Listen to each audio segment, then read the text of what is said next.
I do when he's not there. Council meeting of May 20th. The time is 6:17 p.m. Madam Clerk, roll call, please. Mayor Ronnie Felder, Here. Chairperson Julia Botel, Madam Chairperson, Clerk? can you hear me? We're not hearing. Oh, it's me. It's me. Sorry. I put my ears on. Sorry. Now, Madam Clerk, Okay. Chairperson Julia Botel, here. Chair Pro Tem Douglas Lawson, Here. Councilperson Trodrick McCoy, Here. Councilperson Shirley Lanier, Councilperson Kashamba Miller Anderson, Present. City Manager Jonathan Evans, Present. City Clerk Anthony. City Clerk Claudia Anthony is present. City Attorney Don Nguyen. Here. You may proceed. Thank you. I'd like to have a moment of silence followed by the Pledge of Allegiance led by Councilwoman Miller Anderson.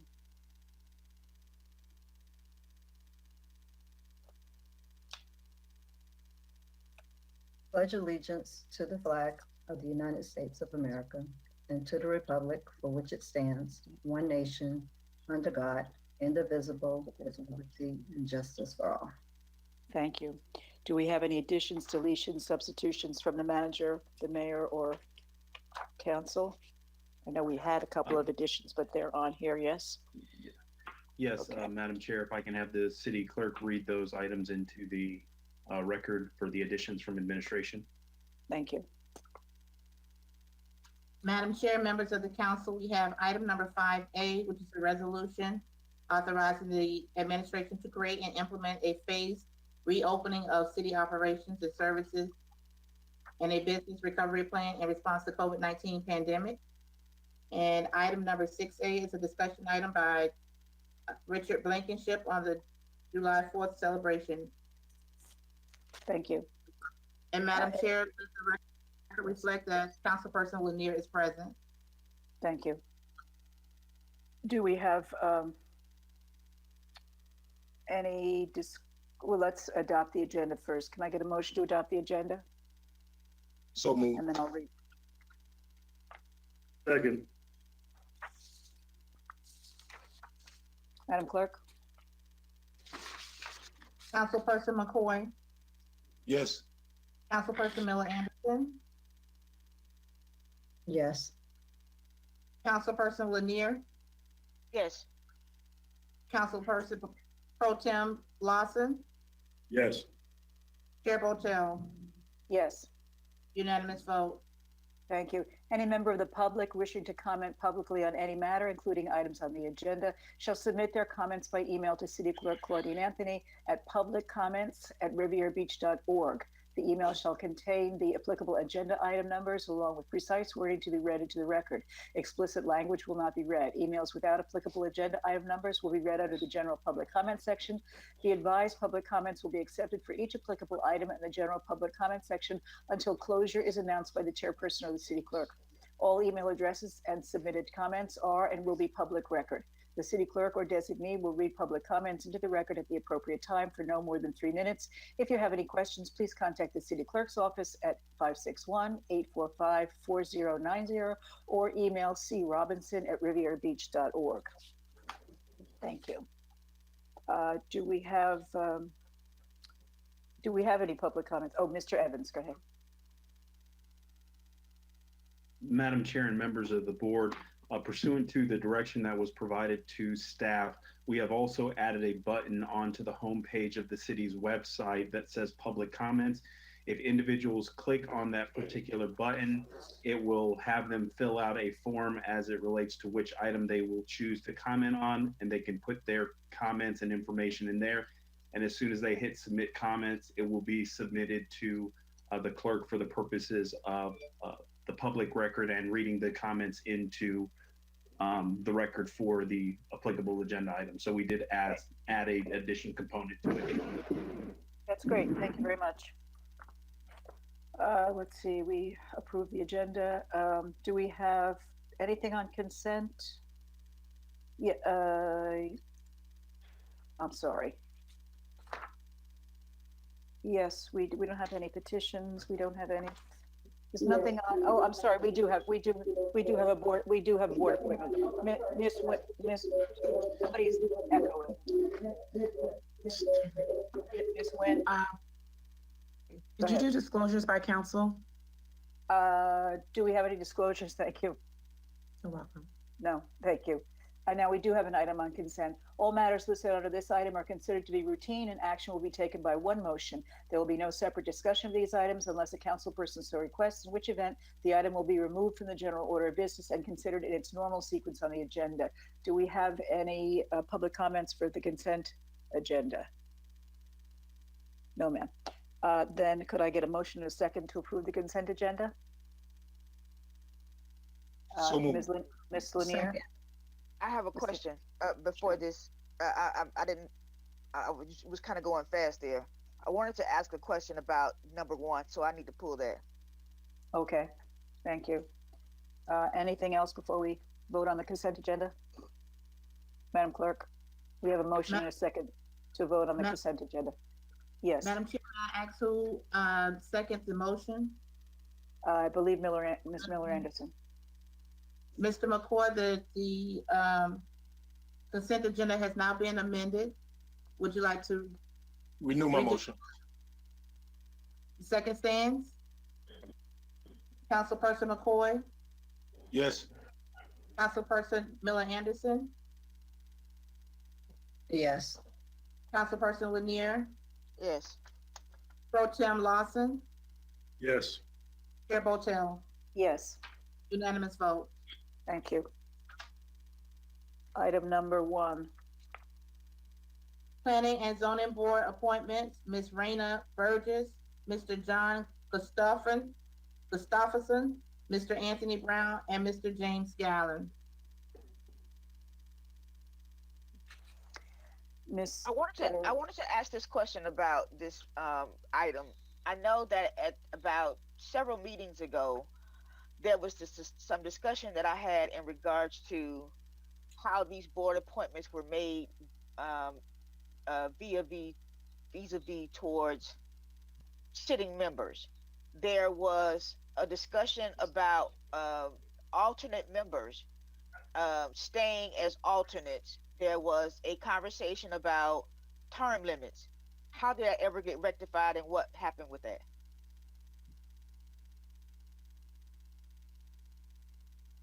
Madam Chair, Madam Chair, if I may, with regards to the advisory boards, we're still building out the models to be able to look at some procedural elements that the board would have to adopt as it relates to advisory board appointments, to include sunshine law training, some of the items that we have spoken about in previous meetings. This particular item was placed on based on staff's desire to fill these vacancies as the terms are set to expire. I can hardly hear you.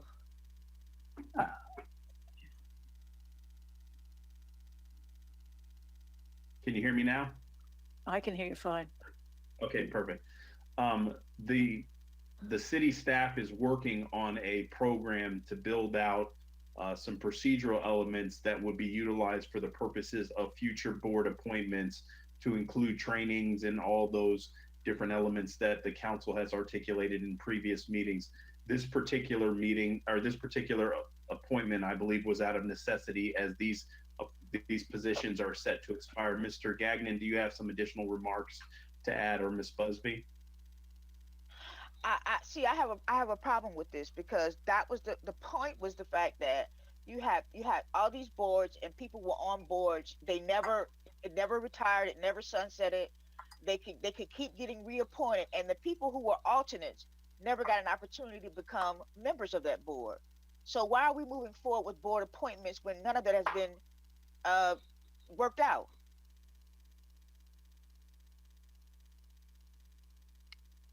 Yeah, if I may, Mr. Manager, Jeff Gagnon, Acting Director of Development Services. Good evening, Honorable Mayor, Council, staff. We currently have 4 Planning and Zoning Board members that are serving in a holdover capacity because their terms actually expired in April, which is fine so long as we're continuing to move forward with some sort of progress. So if the council desires to come up with different directives or new requirements for nominating board members, we can certainly do that. It ultimately falls at the discretion of the city council as far as how board members are placed. Over the previous city councils, there's been different directions. Some were very in tune with the specific council district that volunteers were appointed from. Others were very in tune with certain skill sets. What I will say is that all four board members that are up for reappointment do have some history on the board. We consider them a core group of the Planning and Zoning Board member, Planning and Zoning Board itself. So I would definitely love to retain them in their existing capacity if it pleases council. Thank you. I just had, Madam Chair, I'm sorry. Please go ahead. I just had, the only issue that I had here was the fact that people who were considered to be alternates never had the opportunity to become members of that board because people were being reappointed. There was no term limits, meaning that if a person got on the board 5 years ago and their term was, 2 years, they would keep getting reappointed, and there was no opportunity for an alternate to be able to be of it. It's one of these that and as Mr. Evans is telling me that there are some things that they are working out, there's some protocols, there's some training, and I think that needs to happen before we move forward with these board appointments. Thank you. I'd like to recognize Mr. McCoy since he has such valuable information with regard to the Planning and Zoning Committee. Mr. McCoy, you're recognized. Thank you, Madam Chair. I really don't. I think that person you're talking about is the Assistant City Attorney, Ms. Busby. But I do have two questions. And surprisingly, I don't even know this. So I certainly understand Ms. Lanier's concern, but are there specific members that are interested in being appointed to this board that we have applications for? I guess that's Mr. Gagnon, or a question for Mr. Gagnon. Yes, sir. We have received no other applications following the city council discussion back in, I believe it was March. We, of course, can entertain any new applications that come in, and all of these seats are really at the discretion of city council. Okay. Follow-up question, and this is for Mr. Gagnon, Ms. Busby, or Ms. Nguyen. I understand that the city council has the authority to appoint. However, as far as the designation of who's the chair, vice chair, and whether or not the appointment is to an alternate position, like what is the convention? Is that a rule that's set by, as far as when actual member can act as a regular member? Is that something within the rules of the P&Z board, or is that something that's done by city council? May I speak? Please do. Thank you, Chair. Well, first of all, the designation of a chair and vice chair, that's going to be a vote that is taken by the current board members. As to the actual rule for appointment, I'm going to defer to Mr. Gagnon because I do know that we went over this about 2 years ago, and I have to go to the actual code to see if something dictates that. Okay, so if during that time, if Mr. Gagnon, if you know, please provide it. If not, I'll go to the actual code. Thank you, Ms. Busby. I believe that the Planning and Zoning Board has followed in line with Robert's Rules of Order as far as having the board select a chairperson, vice chair. The other portion of your question, Councilperson McCoy, had to do with who's serving in an alternate capacity versus a full acting member, and that is determined by the city council when those appointments are made. Thank you, Mr. Gagnon. Go ahead, Just Mr. McCoy. Madam Chair, thank you. So is that specifically delineated in the Code of Ordinances that gives the city council the authority to appoint? Does it also delineate they appoint the regular and the alternate members, or is that decision something that's not called for and could be interpreted as being something deferred to the actual board to make that decision? I don't have the code section in front of me right now, sir. I'd have to research that further. if I could say, I think in my experience with the planning and zoning, that Mr. Gustafson, who is now somebody's feeding back, who is now the vice chair, was actually an alternate not too long ago and then became a regular. So I'm not sure that they do stagnate in their roles as alternate and regular. Mr. Gagnon, can you expound on that a little bit? I mean, is that what you recall? I've seen. Could I hear from Mr. Gagnon and then Ms. Lanier? Go ahead, Mr. Gagnon. I've seen it work both ways. I've seen the city council want to kind of promote from within the board itself, where alternate members are advanced to permanent seats. We've also seen in the past when permanent board member seats have expired that the city council had certain individuals that they thought would fill a niche, and they were put into permanent member positions. Okay. You just said something that I'll get back to you, Ms. Lanier, in a second. You just said something interesting, though. You said when they expire. So is there an expiration date? Is there a sell-by date on these positions? So the term limits we follow are 3 years. So that's what I was referring to as far as expiration. Okay, so I see also that there's only one representative from District 4. Is that because no one has put their name forward to be a representative from District 4? Unfortunately, we did have a board member pass away not too long ago, Mr. Canuti, that was a longtime volunteer, and we definitely appreciate his service on the board. So that was one of the reasons why there's only one District 4 representative at this time. Okay, thank you. Ms. Lanier, sorry for the delay. No, I didn't want to go belabor this. I didn't want to take up a whole lot of time with this. All I just wanted to be able to know was what was the issue that came out of my questions from the last couple of meetings. And apparently they are in the process of working through all of that, which means that I don't think that there should be board appointments at this time until all of this is laid out. Thank you. Mr. Gagnon, is this something that's pressing for us to do this evening? I'll have to defer to legal. Currently, these board members would continue to serve in a holdover capacity until the city council makes a decision. So I think so long as we don't go on for many months without making a selection, that it's sufficient, but I think it's a legal question. Okay. Mr. Evans, did you want to say something?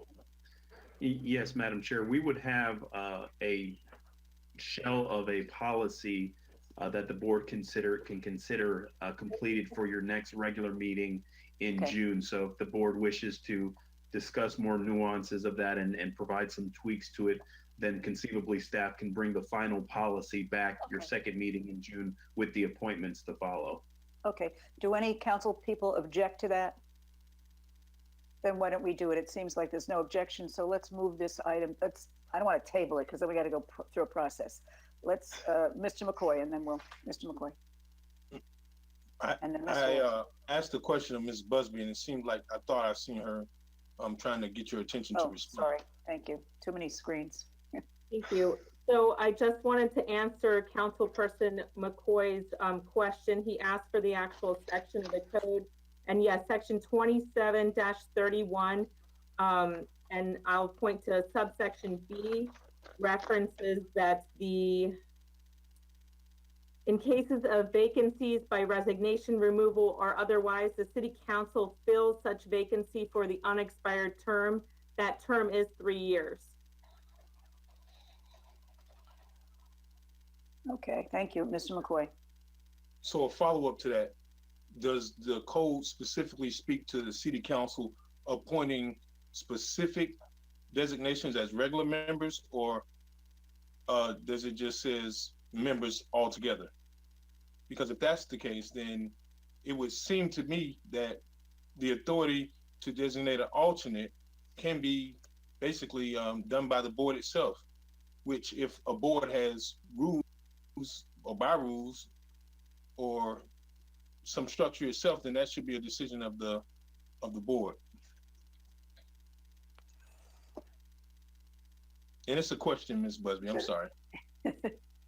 Well, one thing is that the code does provide that the board shall not consist of less than 7 members who shall be appointed by the city council. As to alternate members, that would go, I believe that the alternate members also have to be appointed by city council. Okay, Okay, so we're in agreement that this item will come back to us when things are settled. Thank Madam you. Chair, Yes, Mr. Lawson. thank you. Mr. Gagnon, could you also provide, when you bring back the information, the attendance record of all the members over the last 3 years? We can provide that, sir. Yeah. Thank you. Believe that we should bring this back, colleagues, just because this this base has a large impact on our community, and this is the first line before it actually gets to us. So I definitely want us to just look at the policy that we have for bringing in our planning and zoning members and really address it accurately. So if we can just move on a rollover basis with keeping them in place until we readdress the policy in regards to attendance, in regards to who we actually want to have on this board and who our residents want on this board. That's going to be my request for this. That's what we're doing, Mr. Lawson. Thank you. Okay. Item number, sorry, lost my place. Item number 3. This is Mr. Evans. Yeah. Madam Clerk, if you can read the resolution title into the record.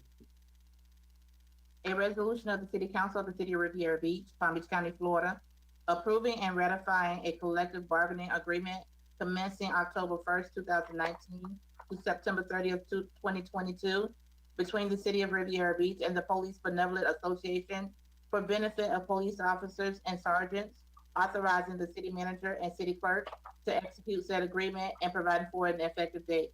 Madam Chair, the acceptance of public comments on this item is now closed. Thank you. Do we have any public comments on this item? No, we do not, Madam Chair. Thank you. Mr. Evans? Madam Chair and members of the board, I would like to have the Human Resources Director, Ms. Rosalind Dickerson, present this item along with Jack McLean. Thank you.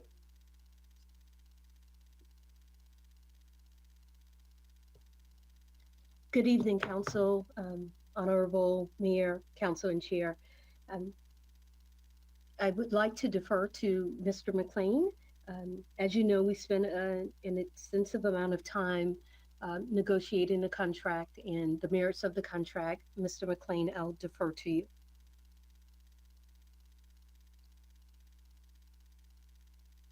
Has he dropped off the line? Mr. McLean, I'm looking for your, I see his, he's still with, there he comes, here he comes. Yeah. Thank you very much, Ms. Dickinson, and to the chair and to the council. Thank you for this opportunity to go ahead and present what I think is a very momentous contract for the city. This contract represents really 3 successive contracts in a row in which this council some time ago decided that they want to move the city of Riviera Beach police officers and sergeants from the bottom tier of law enforcement in the county to the top of that tier. This contract actually does that in a lot of significant ways. We started off negotiating a number of items. Those items have been highlighted in your material, so I won't go over all of those items because I'm sure you have already read those in terms of that. I would like to just kind of point out the high points of the agreement. And the essential one is that of making sure that we're going to have the best, well-paid, and educated police law enforcement in this county. And indeed, really, this contract across the country, because it has some novel innovations in it. And I think you want to talk about looking at basically the wage article and the education article, and those two go hand in hand. This has been an ideal and a goal set by the council some years ago and fully implemented with this council and with this manager. If you read those two in tandem, you will see why we achieved the goal of moving up into the top tier, particularly among our cohort cities, which are identified, but indeed across the country. If you look at your starting pay, in your old contract, you would have offer the camp starting at about 51,491. today this agreement, and this is the key thing about the education. If you have an AA degree or less, you will be making $58,200, which is a 13% over increase, and really moves us up. If you have a BA or above, you will earn as an officer $64,020. That's about a 10% increase above the entry level pay now at 58,200. And you get the same similar results and the same percentages when you starting to look at your sergeant's pay. And the thing about that is that while the education incentive does not require an officer to have to achieve a degree, it incentivizes that officer to get the degree. And you can just see it just from your police officers. The difference between 58,200 and having a degree above a BA or above getting 64,200. So it's a wonderful thing. I look at contracts across the country on the education provision. One of the things that this education provision does, it really advances the money to the officers to get their education. And that is important. They get that up front, they can obtain that degree and not have to worry about a reimbursement program. As long as they stay with us a number of years for that contract, we're going to be able to see, they're going to be able to, they have to pay us back if they don't stay. But we make it very easy for those officers to obtain that education. And the benefits of that are infinite. We have better trained officers, better educated officers. You have a diverse population in Riviera Beach. People who are accomplished, who are educated, and people who actually work, everyday work, who are smart, educated, and have training. And having police officers who have the ability to both write up reports and interact with your public. I think that the rewards and benefit of that are going to be infinite. So that is the central thing that we get out of this contract. And I noticed my picture's not up there. I'm not trying to hide from it. I think they have control over it too, in terms of my picture. But that's the essential thing in the contract. Now, they're give and takes. This contract, we added $4 million to get to this result. And I recall going before the council and to the chair, along with the manager, his guidance and direction, and saying we needed to put more money on the table to be able to achieve these kinds of results. And we have now achieved those results in the negotiation process. We actually added another $1 million to get us to where we are now. So I am really proud to have been part of this team that kind of delivered this kind of good result for the city. It's a marvelous contract. It is a trend-setting contract, and one that, I wholly recommend that the council approve because I think it represents your vision for the community and where the manager wants to take the community. Thank you. I'll answer any questions anyone has. Thank you. Mr. Lawson. Thank you, Madam Chair. I see that the agreement is dated from 2019. Will the increase in salaries be retro for the officers, and if retro, to what date? Yes, sir. This contract, the parties negotiated an April 1 date for the salaries. So the salaries would take place on April 1. In the prior contract, we reached this date. Before we had the salaries would be staggered on someone's anniversary date. The parties agreed to move to an April 1 date, which was better for the bargaining unit and also better for your finance department. It made it easier to administer. So April 1 is the date when the salaries will begin. So even though the collective bargaining agreement expired was back to October 1st, 2019, we're starting salaries for officers as of April 1, 2020? Yes, which is a continuation of the prior contract, sir. Okay. Thank you, Madam Chair. Thank you. Mr. Evans, did you want to say something? Yes, thank you, Madam Chair. A couple of other nuances of the educational incentive that I think is germane to the conversation.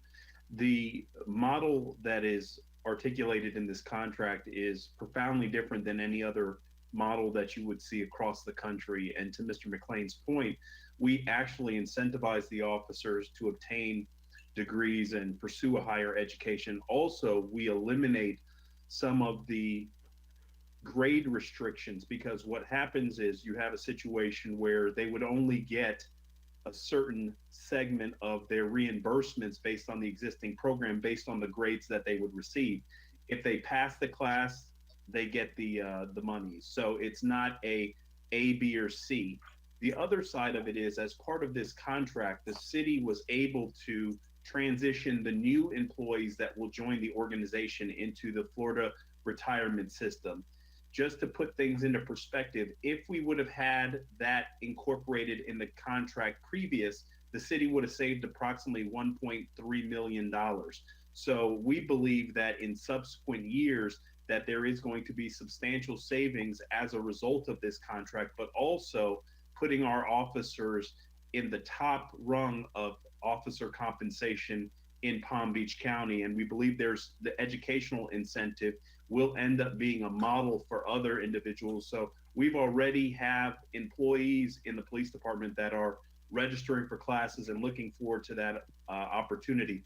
This educational component is something that we look to roll out in subsequent collective bargaining agreements, because we value the importance of education and creating a situation where obstacles are not placed in the way of employees. One of the biggest challenges that employees have is when you go to register for classes, it may be $3,000 or $4,000 out of pocket. And that is difficult for some folks that have expenses or have other things that they have to deal with. The city, as a good faith gesture, is going to put that money forward to help the employee to go to an academic institution. So we're excited about that particular component. And then it will also allow for individuals that come into the organization, if they do have advanced degrees, that they won't have to start at the base rung of the compensation structure. So, you know, in return, the city did get a very valuable modification, which is moving into the FRS system. Thank you. Mr. Evans, does this salary, I'm looking at the salary schedule here. Does this rectify the situation we used to have where there were sergeants not making as much as certain officers? Yes, ma'am, it does. Yes. Mr. McLean? Yes, ma'am, it does, Madam Chair. Okay, because it looks like, to me, it looks like there might be a little overlap. If you're an officer in a B or better at the 10th step, you're a little higher than a sergeant at the first step. But am I just reading that improperly? Yeah, I think when you actually move people to their place and given their experience, we take care of that problem, Madam Chair. Okay. I have to say that I was pleased to see that the, oh, look at that rain. I was pleased to see that the vote was something like 68-4 in favor. So that was a nice outcome. It looks like the officers are very much in support of this contract. Who was raising their hand? Ms. Miller Anderson, and then Mr. McCoy. Well, I'm certainly glad to be able to support this contract. I know it's been quite a few years and we've been fighting this for a while, trying to make them whole in some sort of way. We understand that they really have a difficult job out there, and if nothing else, they are earning their money. And so it was always an issue of, they really work hard, and some other agencies are not working as hard, and they are making way more money than they were. So I'm just glad to be able to be a part still of the board to see this come to fruition. Thank you. And just let me just add, if I might, Madam Chair, Commissioner, Councilperson Miller Anderson was part of those two contracts and the difficult one that we had to go through the last time. So I'm sure, hearing her sentiment tonight, I'm sure she's pleased. I think it was Mr. Who was it, Lawson or McCoy? McCoy. Thank you. Thank you, Madam Chair. Mr. Evans, I want to talk about the $1.3 million that you said it would have saved us had we had this in place. Were you speaking of, I guess, the 2016 to 2019 term? Yes, sir. Okay, so how many, I guess the very first question is, how many police officers are covered under this agreement? Sworn personnel, I think sworn personnel is 105. I believe that's the complement. So when you say 105, that is those that actually have the benefits of this contract, not members. I mean, the actual benefits of this contract. That is correct, sir. And I know this is probably going to be something that you may or may not can answer, but it only came up to me when you were having this discussion.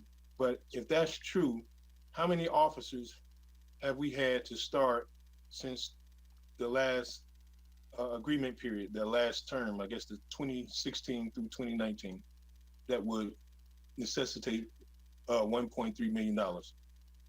I don't have that information available, but I did have Mr. Sherman run the data that based on the attrition rate in the agency, as an organization, about every 7.5 years, we transition our workforce. So you have a situation where invariably through attrition that you'll have positions that will become open. And when those new positions come open, then the individuals that are new to the agency will go into FRS. So that's how the calculation was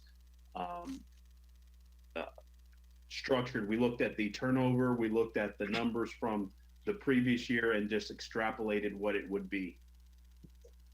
But I don't have the numbers right in front of me as far as the number of officers per year. So perhaps if I put it this way, maybe I want to get some understanding. So if it would have saved us $1.3 million just over the last 3-year term of it being in effect, is it true to say that this term covers only the new employees? When you said the FRS pension was saved for $1.3 million? The employees that we have now will still be in their traditional pension plan, which is 100% funded and is one of the best pension plans in the state and the nation for that matter. And I believe Mr. Sherman could provide additional remarks concerning that. This, as it relates to FRS, will be exclusively to the new hires that come into the agency. It will not impact any of the 105 sworn individuals that we have today. It will impact if somebody comes into the organization tomorrow. May I add, Madam Chair? Yes, please do. Okay, the only other thing, Councilman, I would add to that is that there will be a second step to the FRS process where the officers will individually make a decision as to whether or not they want to remain in the current plan or move to the FRS plan. So that's the second step, and they will make that individual election. Okay, so if I can follow up, Madam Chair. Yes, please. So, Mr. Evans, you said the current plan that we're in, before this vote is taken, the city is contributing 100%. Is that correct? It is. It's a 100% funded plan. It's not that the city contributes 100%. But based on the savings, based on the contributions that we would make versus the contributions that we would make in their traditional pension plan, there's a percentage difference. Mr. Sherman, if you can provide some, the difference as it relates to the contribution in FRS versus the contribution in the traditional pension plan, and that may provide some clarity with regards to where the savings would be experienced. Thank you, Mr. Evans. That's exactly what I was asking. What's the difference between the percentages between the two?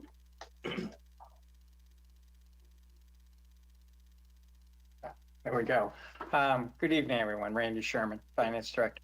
I don't have those in front of me either, but I remember when we were looking back at this in 2015, when we were originally having the conversation, there are some years that the police pension contribution is over 40%. Some years it's even closer to 50%. And FRS numbers, when we started this, were closer to 20%. It has climbed the last couple of years. And I don't have the number of officers that we've hired since 2015, but that's exactly what I did. I took those officers that we had hired in 2015 and in essence, recalculated the contribution. And that's how we came up to the $1.3 million savings. Now remember when we were first doing this and looking at the numbers when we were looking at all the plans at that point. So you had general employees, we did the elected officials, we had the firefighters and the police officers.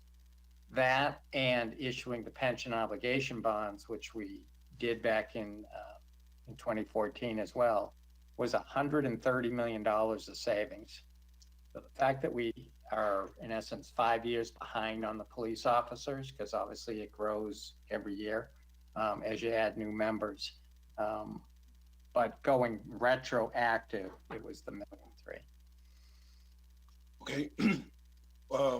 Just a couple other questions. So if this, well, I guess I was going to ask the question, I guess I just figured it out, but I was going to ask, does this eliminate the need for having a pension board? But I guess we'll still have one because we still have members in the old plan. Right. Okay. So there's members in all three of the old plans, because this will close the last plan to new members. Okay. So when they go over to FRS, are they in a special class? I think I guess that's generally reserved for first responders or something of that sort. Yeah, it's special risk, yes. Special risk. Okay, one last question. So on page 52, and this is just something that caught my attention, there was something that says if FRS or the state of Florida were to reject this agreement, what are the circumstances in which the pension FRS would reject it or the state of Florida would reject it? Mr. I guess McLean. Councilman McCoy, I don't think they are going to reject the plan. That we've had a vote, the first step of the vote. That vote was substantially, and it's recorded in the material, in favor of moving to the FRS plan if the city elects to go that route. Our process is easier because we have already joined the FRS process, as Mr. Sherman was saying earlier. So in my conversation, and I actually had a conversation with the bureau chief in the retirement here in Tallahassee when we were working on the date to make sure we could get the date moved up earlier. It is my assessment from that conversation, can never say never, but there's a slim chance that they will reject our application. Okay, I just was curious as to what that meant. I thought they needed to make, I guess, final stamp of approval or something. That's not the case?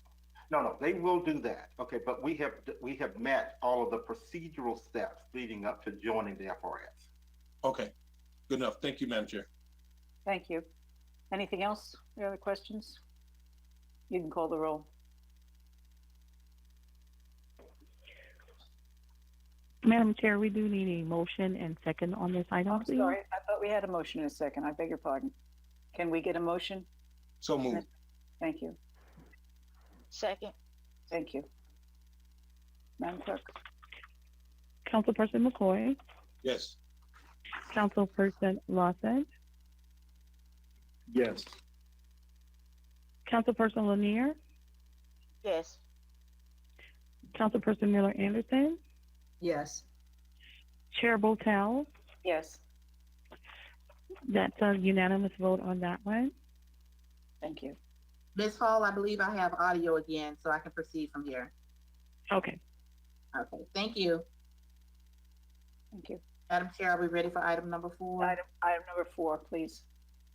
A resolution of the City Council of the City of Riviera Beach, Palm Beach County, Florida, approving the first amendment to the interlocal agreement between the Board of County Commissioners, Palm Beach County, Florida, and the City of Riviera Beach, Florida, accepting additional funding in the amount of $23,707 for the continuation of reentry services from November 22nd, 2019 to September 30th, 2020, authorizing the Director of Finance and Administrative Services to set up a budget for the same and authorizing the mayor and city clerk to execute the agreement and providing for an effective date. Madam Chair, the acceptance of public comment on this item is now closed, and we do have a public comment. So moved. Thank you. Second. Thank you. Let's hear the public comment first. Ms. The Hall?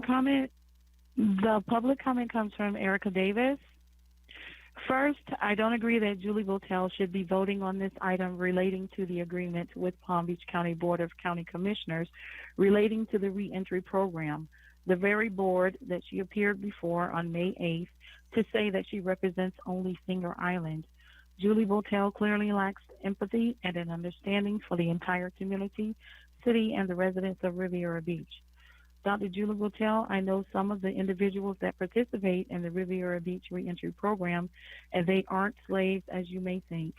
Secondly, you should resign from being the chairperson of this board since you went and told the Palm Beach Post in an article that was published today where you state residents on Singer Island are wealthy and the majority of African Americans on the mainland are poor.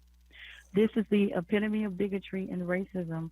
I live on the mainland and I'm a working class business owner and I'm not a slave. Not all African Americans are poor and not everyone on Singer Island is wealthy. Instead of referring to us as African Americans on the mainland, you might want to change your colloquial speech to refer to us as you people, since individuals in the reentry program are, as you make statements such as the majority of the African Americans on the mainland. There are blacks that live here on the mainland that are descendants from Caribbean and Hispanic countries. Resign. Madam Chair, that is the end of public comments for this item. Thank you. I'm going to take a point of personal privilege on that. I was not going to address this evening, but as it has come up on Facebook and other venues, I want to make the record clear. I was misquoted. If you look at the article, you will not see quotation marks around what was attributed to me because I didn't say that. I absolutely did not say what was attributed to me. I would not have used those words. I would never have called I don't want to get into it. I'm a little concerned and upset about it, so I'll leave it at that. I was misquoted, and that is not the kind of language I used, and I take exception to the fact that someone, an elected official, put it on his Facebook page, and I would hope that there would be a retraction. Let's go ahead and read let's go ahead and have the comments from who's presenting this, Mr. Evans. Madam Chair and members of the board, if I could have Mr. Ori Buller, the program director, present this item as well as the following item. Mr. Buller. Okay, good evening, Council, Honorable Mayor, and City Manager. What you all have before you tonight is a First Amendment to our interlocal agreement with the Palm County Board of County Commissioners and the City of Riviera Beach Reentry Program. And so anytime we make a substantive change, we are required to kind of bring it back to council. So essentially there are a few changes that they've made, and this is our original contract. And they've increased our funding by $23,000. And so what that would effectively do is give us the latitude to be able to provide services for county sentenced participants that are in the county jail. Currently, we only work with men and women returning from Department of Corrections or Federal Bureau of Prisons. So that would give us the flexibility to be able to go into the county jail to work with exclusively county sentenced folks. And so there's a couple other minor changes in the contract. They did some contractual language changes also. And so that's what our First Amendment is. Thank you. I can take any questions. Any questions? There are no, Ms. Lanier. I don't have any questions, but I really love this reentry program. It is a fantastic program for returning citizens. It is tied into the county's countywide focus on assisting and helping returning citizens. We're hoping to expand that program actually, because we really want to ensure that people who are returning citizens are able to be are able to participate in our government and also are able to have something to do, have a job, something, so that they would not be what they call a recidivist person. So I really support this this program, but just in general, this is a very good program for the city. Thank you. Mr. McCoy. I have a question, Mr. Bullock. So the total budget goes from, well, the total budget increases to $259,108. Do you recall or know what, I'm sorry, that's not the budget, that's the amount that we received through the Board of County Commissioners. What is the city's contribution to this program? I don't have the exact number, but the city contributes overall the rent, vehicle, salary of the reentry coordinator and the director, and any incidentals that we would acquire or operational costs throughout the year. Okay, that's it. Thank you. Thank you. No other questions? Madam Clerk? Councilperson McCoy, Yes. Councilperson Miller Anderson, Yes. Councilperson Lanier, Yes. Pro Tem Lawson, Yes. Chair Botel. Yes. Unanimous vote. Thank you.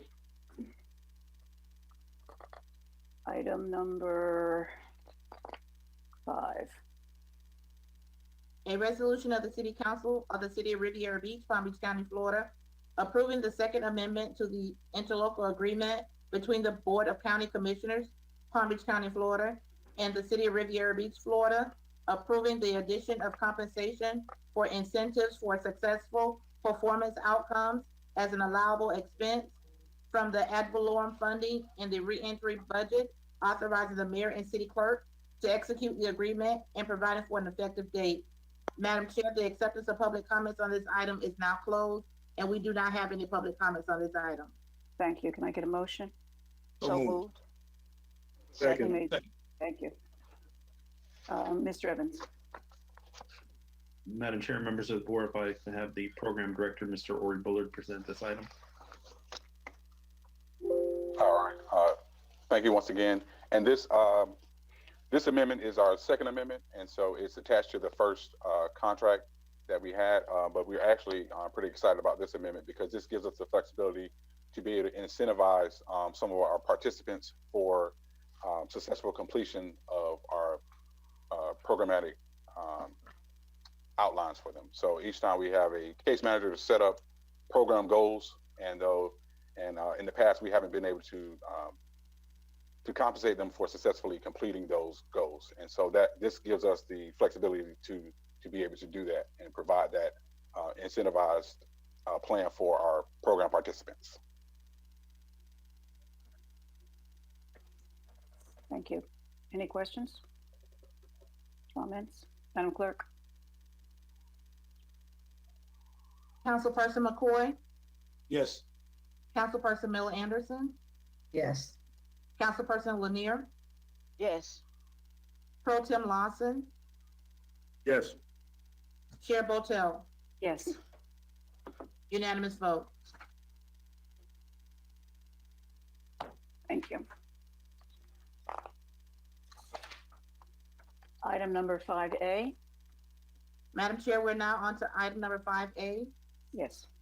A resolution of the City Council of the City of Riviera Beach, Palm Beach County, Florida, authorizing city administration to create and implement a phased reopening of city operations and services and a business recovery plan in response to the COVID-19 pandemic and provide an effective date. Madam Chair, the acceptance of public comments on this item is now closed. Did we have public comments? I couldn't hear you. No, ma'am. Thank you. Okay. Did we have can we get a motion in a second? So, can I ask a question? Sure. Because is this one of the additions? Yes. Okay, because I'm a little displaced. I don't have that item. Did it come by email? Because I don't have it. Yes. Let me see if it's on the web version. I'm looking at the electronic version. And I guess it. You know what? You're right. I don't have it on the electronic version either. It kind of begs the concern of if we do additions. Let me see what we email is okay, but I guess I should have knew to look at for email because I don't even know what I'm. Mr. Evans, do you want to? I'm sorry, Mr. McCoy. Let's get Mr. Evans to clarify this. We got an email about this? I think, did we? Yes, if I'm not mistaken, the board did receive an email correspondence related to this particular item. I'm looking in my emails as to the specific time that it was Madam Chair? communicated. It was about 12 Yeah, o'clock. I'm looking now. But I have a question, Madam Chair. Yes, go ahead. Well, maybe it's not a question. The addition, and I meant to bring this up earlier, we as a board, I don't think we set a policy, but we agreed to not have additions put on after the Friday prior to the meeting. I think the only thing that we have been doing addition of was like our community benefits. So I'm not really sure. I wasn't really sure if this item was the one Mr. McCoy was trying to bring on the special meeting agenda, maybe? Is that what it was, Mr. McCoy? No.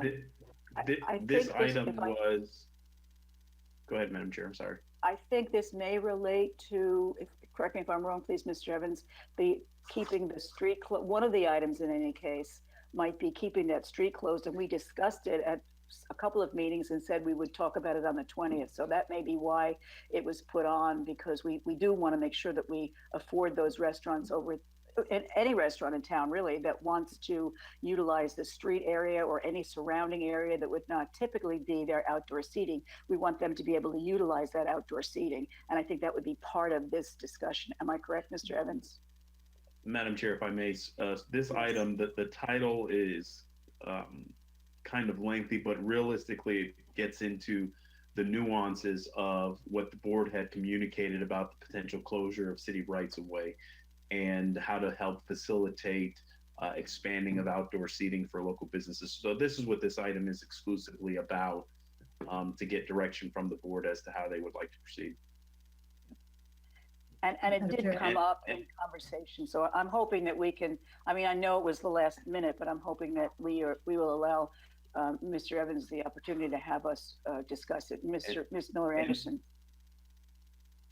Go ahead, Mr. Evans. What were you saying? And the reason for the late submission is because that we were looking at what other municipalities were doing across multiple jurisdictions. So before we brought some ideas to the table, we wanted to have some research to be able to share some additional context versus just putting something that really had no opportunity for staff to have discussions with other entities throughout Palm Beach County. And we did receive, go ahead. The addition though, is there an actual resolution or anything to go with it? Because I only see the one page says addition, the addition and deletion page with it, with the brief, you know, the little short summary. But is there an actual resolution and any other backup to go with it? Because it didn't come by email. I don't see that. I'm going to look for the email. I mean, I'm looking at the email now, but I don't see the backup for it.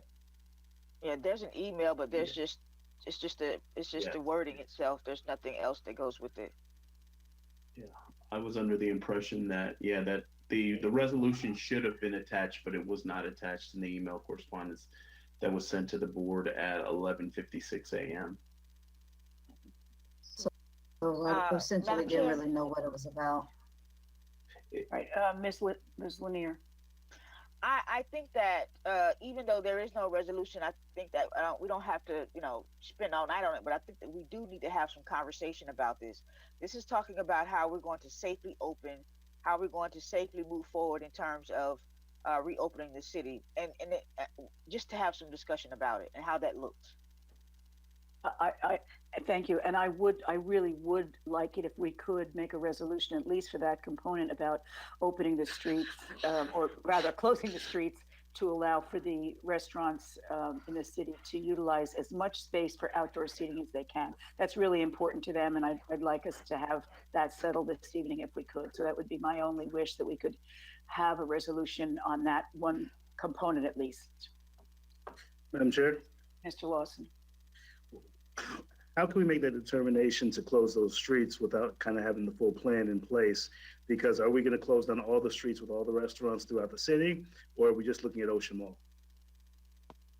Mr. Evans, did you want to opine on that? And I also, and actually in addition to that, I kind of agree with Councilwoman Miller Anderson in regards to making sure that we stay consistent with the items that are on the agenda, just so that these meetings can flow a little bit smoother and are a little bit more expedited, because I'd really prefer not to continue to have the discussion if we don't have all the information in place. Mr. McCoy, did you have your hand up, Mr. McCoy, and then please, Mr. Evans. So thank you, Madam Chair. I'm very much in support of having the discussion, but members, I want to remind you, on May 11th, Monday, I made a special meeting request specifically for phase one reopening. My audio is going in and out. I can't hear anything. I can hear him fine, Ms. Lanier, so it must be your, maybe your cord is not plugged in all the way, or you don't have earphones in. He's loud and clear to everybody else, as far as I can tell. I can get Ms. Lanier's to hear me. Can you hear me? Oh, I guess she can't hear us. We can't hear her either now. Ms. Lanier, are you using earphones or Bluetooth? The earphones, that's why I took them out, because I really couldn't hear anything then, but I can kind of hear you guys kind of going in and out, but I can't really make out what you're saying. I don't even know what Tragic said, and I just heard a little piece of what you just said. I'll try the earphones again, but I can't hear anything at this point. Maybe she should just go out and come back in. Yeah, Ms. Lanier, do you want to go out and come back in? And yeah, I'm going to go out and come back in because it's just too choppy. Okay. I'll try. I'll try to. You were able to hear us? It's like it's got this static and this whole thick background in the back. So let me go out and try this again. Okay. In the meanwhile, well, okay. Probably should really wait. I don't know. I would like to, go ahead. If Mr. Evans could tell us a little bit more about what the plan entails with regard to allowing restaurants to expand their outdoor seating. Okay, but are you going to allow me to finish what I was going to say? Oh, I'm sorry. I thought you were done. Go ahead. Yes, absolutely. I didn't say anything. You started to chastise us for having not voted on your on the thing. So go ahead. And don't be so dismissive, because I'm very much I know you are at this point. Because here's why.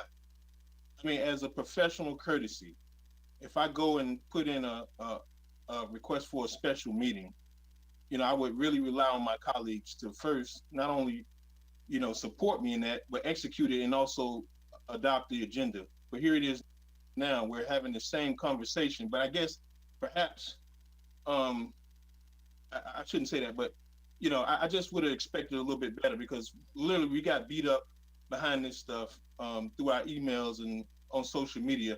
And I really wanted to have the conversation, because clearly, this all too well, Chair Botel. Palm Beach County has they're having their meetings in their chambers.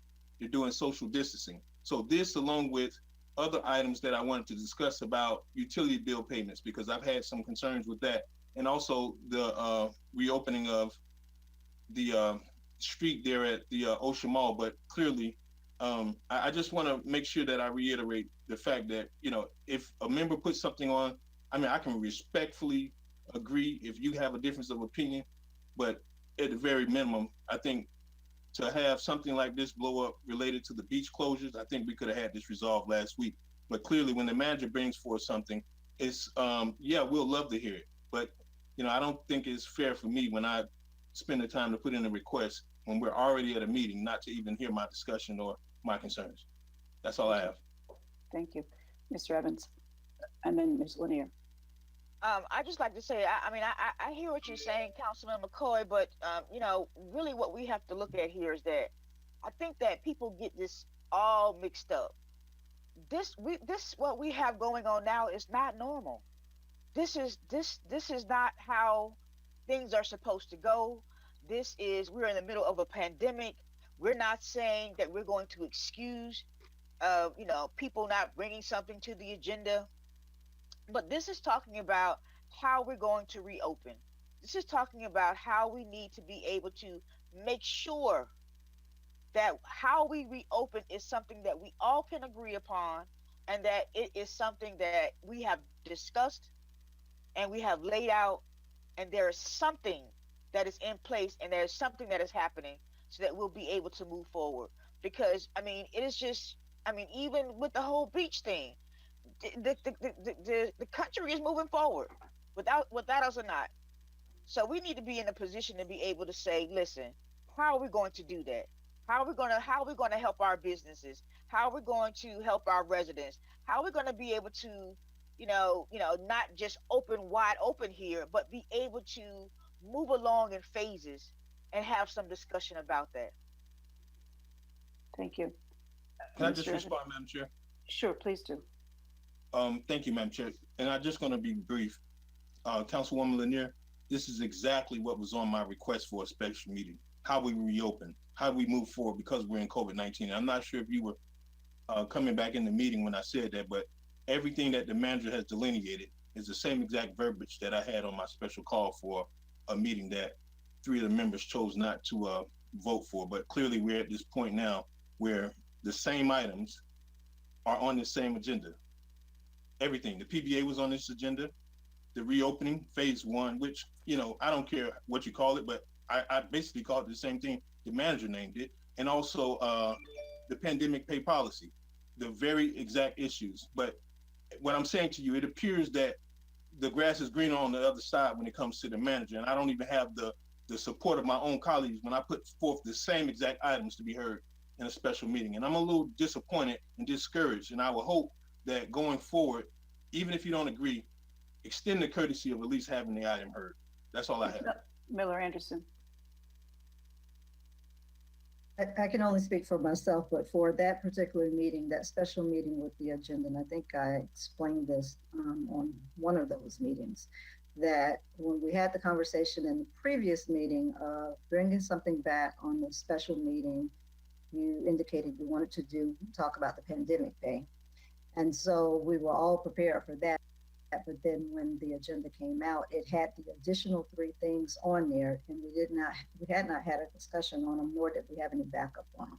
So I think for that particular agenda, for me anyway, that was why I said I voted no to have that agenda, because I was expecting only 1 thing and it became 4, that 3 others that I wasn't prepared to discuss. I've never denied anyone to have anything on the agenda. I support everybody, anything they want to put on. And I mean, so for me, for that day, it had nothing to do with anything other than when you said you wanted to have a special meeting, that was only the 1 item you mentioned. But then when it was time for the meeting, it was 4.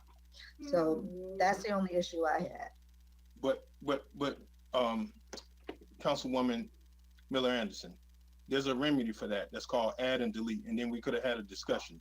In fact, there was no, if I can recall, no conversation of Councilman Lawson even bringing forth any desire to bring a special meeting. And I particularly was concerned because we were introduced to a pandemic pay policy that none of us knew about. And I can tell you, none of us even know the history or origins of it. And when we brought it up the week prior, we had about a 6-page presentation from the manager and we ran out of time. So that coupled with the other items, I mean, it was pretty much a discussion. So that's all I have. Thank you. I want to have Mr. Evans further this conversation, but I do want to apologize to Mr. McCoy. From my point of view, it seemed as if the pandemic pay was on the second meeting that we did approve. That was Mr. Lawson's agenda. And I agree with Ms. Miller Anderson. The other items, we were not perhaps prepared to discuss them. In any case. But we're not prepared to discuss this. So is it any different? Well, I think we are. Excuse me, Mr. McCoy. We have had these conversations about the beach, the closing of that street over there on a couple of occasions now. And that my only goal actually for this meeting, not my only goal, but one of my goals for this meeting was to get that street closed so that the restaurants over there and whichever other restaurants have the same kind of condition. For example, if the restaurant over at the marina wants to extend into the street in front of his, we should look at these on a case-by-case basis, see what the police department recommends in terms of the safety of closing the street, and then allow the manager to make these decisions. I think it would behoove us as a council to adopt these strategies and procedures that the Palm Beach North Chamber of Commerce provided to us, which I believe Mr. Evans gave to us in an email today. They make a lot of sense and they would help our small businesses, our restaurants get out of this situation to some degree, at least, not a cure-all, but at least to some degree. Now, I would really like to hear Mr. Evans talk about what it is, if we can indulge and have this discussion. And I think it would behoove us to have the discussion if he would let us know what procedures he would recommend for us going forward in terms of the restaurants particularly. And then Ms. Miller Anderson, or Ms. Miller Anderson Madam first, I'm Chair, sorry. I want to hear from a council person first. Mr. Evans, please. Ms. Miller Anderson. Well, for me, that was the issue I brought up a minute ago, is that it has a resolution, but no backup, and we don't know what it is. I mean, my thoughts on it doesn't change even from when Mr. McCoy had it on his agenda. Maybe it should have come as it should have been a discussion item, maybe. I mean, and just had a discussion, but to have it as a resolution and not have the actual resolution or any other documents to go along with it, I don't understand that. Traditionally, we don't do things like that. Okay, thank you. Mr. Evans. Madam Chair, procedurally, there needs to be a desire from the board to hear the item before staff gets into its presentations. Ms. Huff did send the board an email at 7:25 that included the additional information, or 7:17, as it was an omission in the original email that you all received. So if it is the board's pleasure, we can take that item later on and have the board have an opportunity to look at it and go on to the next presentation, or we can discuss the matter if there's a majority of the board wishing to hear it. Does anyone have, I know Commissioner Miller Anderson has an objection to discussing it. Does anybody else have an objection to discussing this item? Madam Chair, I already put my objection on the record. I'm sorry, and would you restate it, please? Absolutely. Yes, I would not like to hear the item, being that we just received the information at 7:17. I understand that these are discussions that we need to have and we need to immediately move forward with, but I haven't had a chance to review the information as of yet. So for us to take up meeting time right now to discuss an item that we haven't even had a chance to look at, I think is more of a waste of time for us. Mr. McCoy? I was going to make a motion to hear it. Yeah, thank you. 1 second, Ms. Lanier. Would you have seconded his motion? Yes. Okay. It looks like, and I too would like to hear it. So it looks like the three of us are in favor of hearing it. So could we hear from you, Mr. Evans, with regard to what exactly you would like, if you would specify what you would like the motion to be? I think Mr. McCoy is ready to make it and Ms. Lanier is ready to second it. Could you be specific about what the motion would like to be? Okay, Madam Chair, I said I was going to make a motion to hear it. Okay. I just want him to say what it is you're going to hear. Okay. Go ahead, Mr. Evans. Councilman McCoy's motion would suffice to be able to hear the item, because we're speaking specifically to the item that he referenced. Okay. Ms. Miller Anderson. But the email doesn't have, it's just same thing she sent earlier. The 7:17 is what she sent at 12 o'clock. I got the whole... It has the attachments listed above. It may be downloading. Let me go back and look. Okay. You should have received. Can we just come back to it, because? Do you want to take a break? Well, no. I just want to get a chance to pull it down at the very minimum, because. Oh, all right. So you want us to go on? It's very difficult to try to navigate all this on one computer. Okay. Do you want us to go on to item number 6 and come back to this in a few minutes? Will you be able to multi-tap? Yes, Ms. Anthony, the clerk is trying to get my attention. Yes, Madam Chair. The time is now 7:31, so we will, if it's desire of the board, we would need to go to public comment before we move on to item number 6. Well, that might provide a good break for my colleagues to pull down the information. So let's go ahead and go to public comment. Thank you. And Madam Chair, I am attending via telephone, although you can see me on the screen because my volume is audio. Okay. And would you please, thank you. Would you please read, when you read the public comment, would you please read the email address from whence it comes? Okay. Thank you. I still don't see that. So if someone can email me again, because I don't have the backup with that. I only have the agenda and the addition sheet. That's it. Okay, Madam Chair, the call will be public comment. Madam Chair? Yes. Before we go into public comments, I just wanted to make a statement. I just received a message from Miss Erica Davis saying that she didn't provide those comments that were stated earlier. And I think that the issues that we're running into, that we don't have any means of actually knowing who's making these comments. And just receiving an email from individuals that literally could try to belittle and divide this council in this city is causing for issues within our council, within our city, within our community. So I just want to make sure that we have that on the record to understand that any individual can make up an email address to make disparaging remarks to anybody on this council. And I'm not an appreciation or support of this continuing to attack our council in a means of dividing the council. So we as a council need to come up with a way of taking public comments that is not going to be disparaging to the community and to the council. Thank you so much, Mr. Lawson. It was very painful to me to think that Erica would say things like that. I respect her tremendously, as I do. Well, I won't take any more time, but I appreciate your saying that. She's also commented on she also said that she commented on the YouTube channel under the comment section of the live report. So if anybody wants to see her comment, they said you can go to there as well. She stated she did not make that comment. She's actually on her way to work. She's not going to be making another comment, but she did not make those comments and somebody used her name. Thank you very much. I appreciate that very much. I think we probably should have something in our policy about the kind of ad hominem attacks that could go on. Mr. Evans, maybe you have a solution for us. Yes, our next city council meeting will be live and in person. Thank you. At the Marina Event Center. Mm-hmm. So we've already started building out the model, but I was going to save that for my comments. We are going to make sure social distancing is adhered to and go back to our model consistent that we have always done. Thank you. I appreciate that.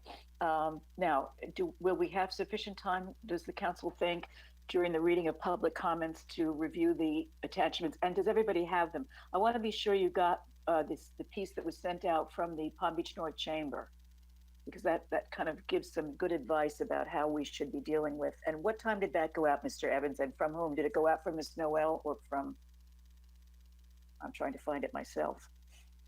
That came out from me, and I'd have to go back in there and I'll resend it to the board if you want to get into citizen comments. That would be great.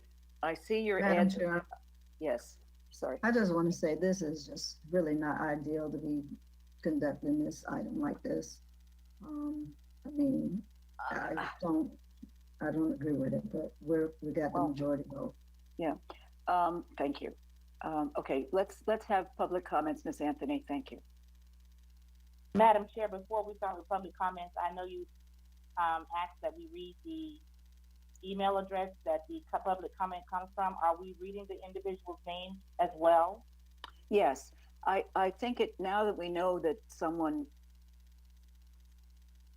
imposter sent that message that was purported to be Erica Davis and it wasn't, at least if we put the email address into the public record, if there's some concern about the fact that it didn't come from the person who it's purported to have come from, at least we have the email address. Ms. Nguyen, could you opine on that for me, please? Would you say that's the best way of verifying the author of the public comment? We can include the email address. All of it is a public record, so the clerk can read it. Okay, thank you. Thank you, Madam Clerk. You can go ahead and read the public comments while we take a look at the backup. Okay, go ahead, Nicole. The first public comment comes from email address wpbrresident331@yahoo.com from Melissa Smith. Good evening, Mayor, Council, and City staff.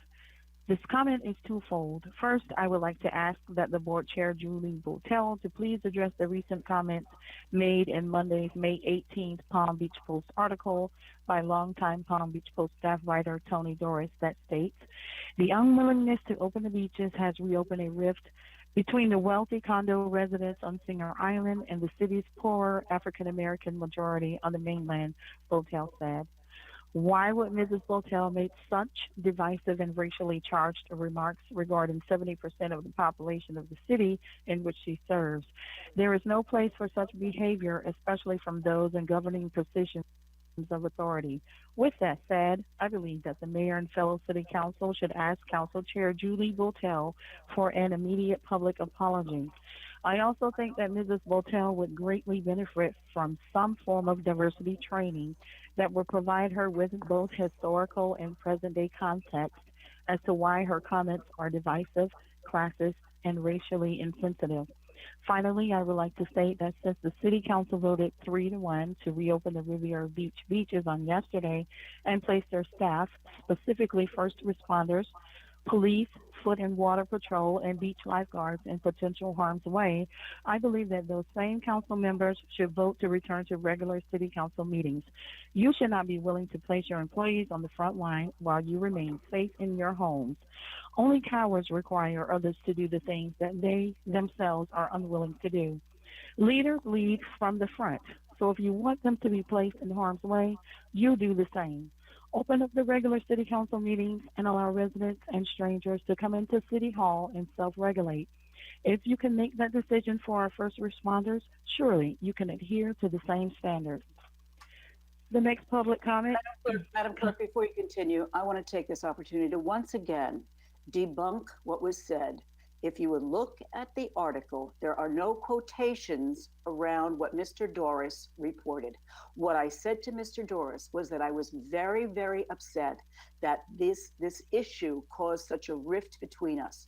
I never used the words that he said I reported to him. I never used the words crow's nest that he referred to. It's just not, those words are not in my vocabulary. So I want to make that very, very clear to anybody. If there are future public comments about this, I won't step in again. But I have to make it clear. It was very, very disheartening to me that there were people who were talking about secession again, when I thought that all the work that I've done for 2.5 years to dispel that idea that we should secede from the Riviera Beach population, I put that to rest, and it's back up again. I was the one saying, please, let's not divide ourselves. So please understand that I did not use the words Tony Doris said. I said that. What I said was that I was concerned about the fact that it was dividing us. Thank you. You can go ahead. Madam Chair, before we go on, I just want to make a comment. If you were misrepresented, then I would ask that our staff immediately contact the Palm Beach Post to have those comments immediately redacted from and the article updated. You can ask, but I've asked him in the. Thank you, Mr. Wilson. Let me continue, Madam Chair. Let me continue, Madam Chair. I'm sorry, because if you were misrepresented, I want to make sure this is done, because I've received several phone calls regarding this article, and it was brought continued further division to our city. So even our state senator shared the article, and I don't believe that he shared it in regards to a divisive measure. He wanted clarity. So now if there's not clarity from our media, which I've been harping on, that we need to create our own narrative, then we need to go ahead and instruct our staff to do this. So if these comments are not factual, then we need to have them addressed immediately. So I'm gonna ask that Mr. Evans, if you can contact the Post immediately via email or in writing and request a response from them outlining and clarifying these comments so that we can have it updated within the Post so that our city does not have these divisive measures in place. Thank you. So whatever the issue is, thank you. Is Mr. Evans, if you could contact the Post to get some clarity, please. Thank you. I would ask specifically to be sure that he did not quote me as saying that. There's no quotation marks around that. He might have interpreted what I said as that. What I said was I was unhappy and heartsick, really, about the fact that this beach issue was dividing us. And there was no other comment about poor African Americans, please. So, Mr. Evans, to create our own narrative of our city, we're not going to allow for media to come in to dictate or to paraphrase our electeds, because if we're going to protect and defend our dayas, we're going to defend them and protect them as long as they're doing what's in the right representation of the city. So if this was a misrepresentation of one of our electeds, if you could please contact the Post immediately. Thank you. Thank you, Mr. Evans. Make that a priority first thing in the morning. Yes, sir. Thank you, yes, Mr. Thank you, Mr. Wilson. I appreciate that, because I mean, one of us could fall into this situation. And, you know, well, thank you. Let's not belabor it. Ms. Anthony. The next public comment comes from email address lrobertson@pbbcap.com. And it reads, As our community and state transition into the reopening phase, we kindly request that the City Council of Riviera Beach approve the proposal to keep North Ocean Avenue closed for use of the Ocean Walk businesses. The road closure will help local businesses safely and reasonably resume operations with additional outdoor seating options. Like many during this challenging time, those located within Ocean Walk have been greatly impacted by the coronavirus pandemic and subsequent regulation and shutdown of businesses. The proposal to keep North Ocean Avenue closed will help alleviate the flow of traffic and beach access to that area. The closure will help reduce the potential crowds that will hang out by the beach outside of the entrance and in the courtyard area. Additionally, permitting restaurants within Ocean Walk to utilize the road and parking area for expanded outdoor seating will allow those restaurants to generate revenue while ensuring safe operations and social distancing under newly implemented limited capacity guidelines. Thank you for your consideration. Sincerely, PEB Capital Ownership of Ocean Mall. The next comment comes from email address mirving, IRVING 561@gmail.com from Madeline Irving. Good evening to all. I am very concerned with how Councilperson McCoy and Lawson have tried to justify their actions by responding in hostile manners or social media. There's no separation in the city of Riviera Beach. This means no board member has the authority to make a decision based upon a personal decision. All of you were voted in by all residents. We were overjoyed when our residents gained our seats back by candidates who claimed to want to move the city forward. That triumph gave us the opportunity to bring back a city manager not pulled from the grains of dirt, but from the pressed coals from which forms diamonds. The election sent a message to our city will not be shaken down by bought political interest groups. Yet, here we are back in the same plight just 2 or 3 years prior. If these two gentlemen want to have special interest groups continue to push special interest dealings, then the same will happen to you. Our vote counted, and no board member should be making any decision without listening to their constituents. You don't have that power, but we do hold those seats. Thank you. Best regards, Madeline Irving, Riviera Beach resident. The next public comment. Go ahead. Well, let me go ahead and also address this, because I never, ever post anything on social media, with the exception of a few pictures here and there, but certainly I don't even engage in any of that stuff on social media. I have one of the very most politically correct pages. I don't even comment on posts that are controversial. So to suggest my name is Urban, I think that's outright disrespectful, because you'll never see me comment on something that creates more negative attention and publicity for the city of Riviera Beach. And I too take exception. And you know, I'll give you my cell phone number. You can call me and have a conversation, but don't implicate me in something that I certainly don't even participate in, because I don't do social media. I've spent the last 9 or so years in and around government, and I don't put things in writing that I can't substantiate. And I don't do it because it becomes a situation where things get taken out of context, similar to what we've seen today. So I really challenge you to contact me, because I think what you're saying is outright wrong and disrespectful. And I would definitely caution you, because I will caution you, because if I have to, I will take further action. But please don't implicate me, because I certainly haven't participated in anything online. In fact, I only learned of the article, I believe it was yesterday. So I really take exception to that, and don't do it again. I would much rather you call and have a conversation. Thank you. Madam Chair? Go ahead, Mr. Lawson. Thank you. Ms. Urban, my number is 561-301-2443. You can reach out to me anytime, because I do use my social media and I use it often. And if you feel like my comments were disparaging or if they were hostile, I apologize for your misinterpretation, but we can go ahead and clear that up via a phone call. Thank you, Ms. Urban. Thank you, Ms. Anthony. Go ahead.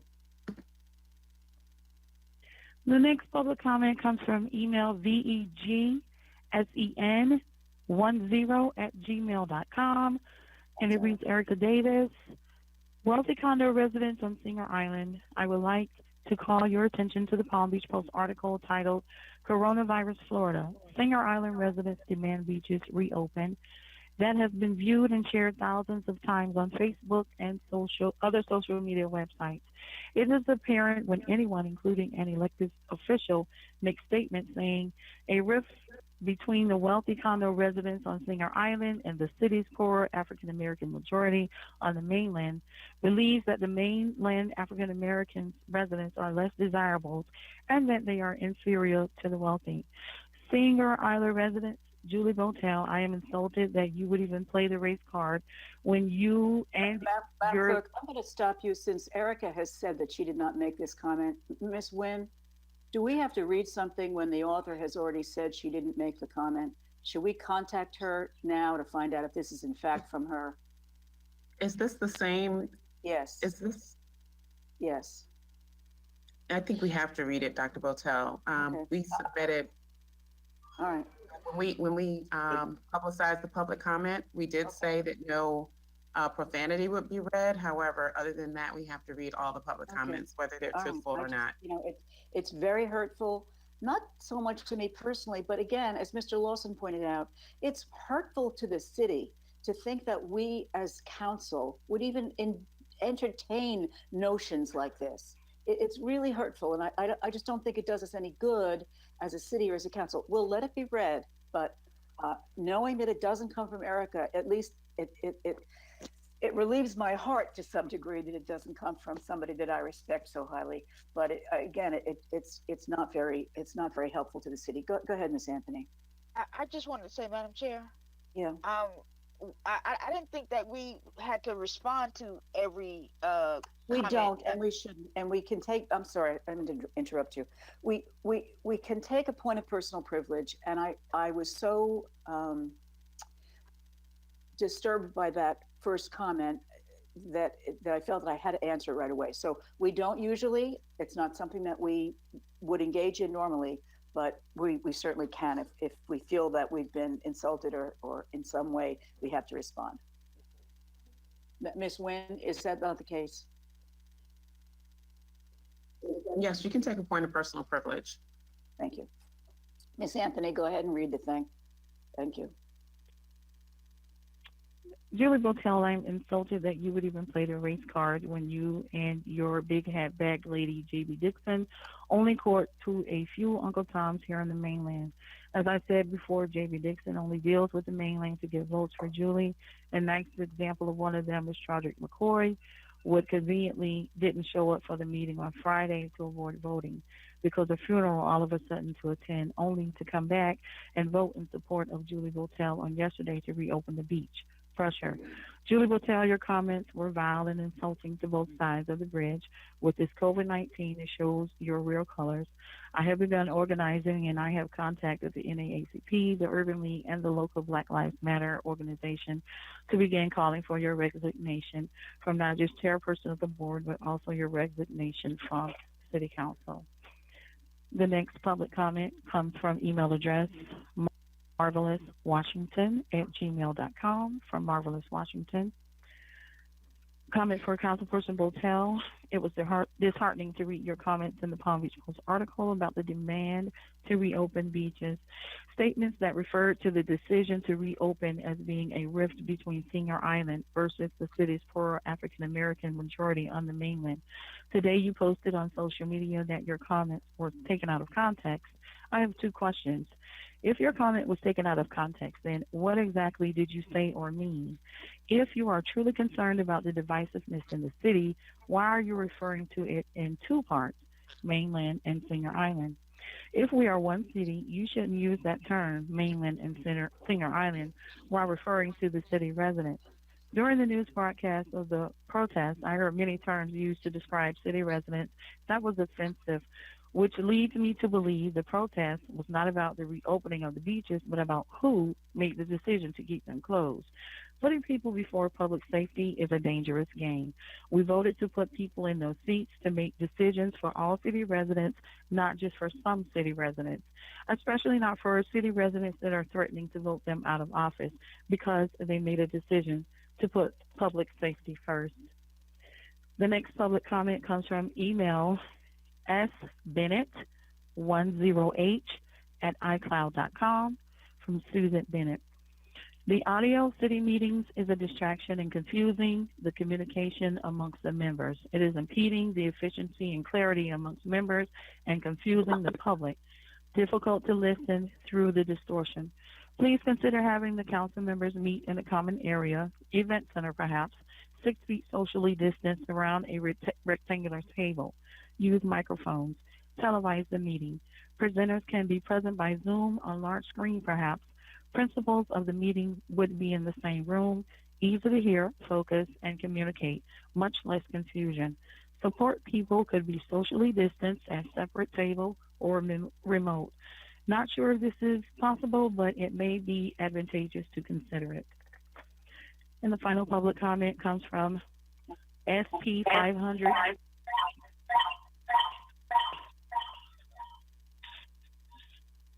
The final public comment comes from SP500TRDA@yahoo.com from Train Lothman.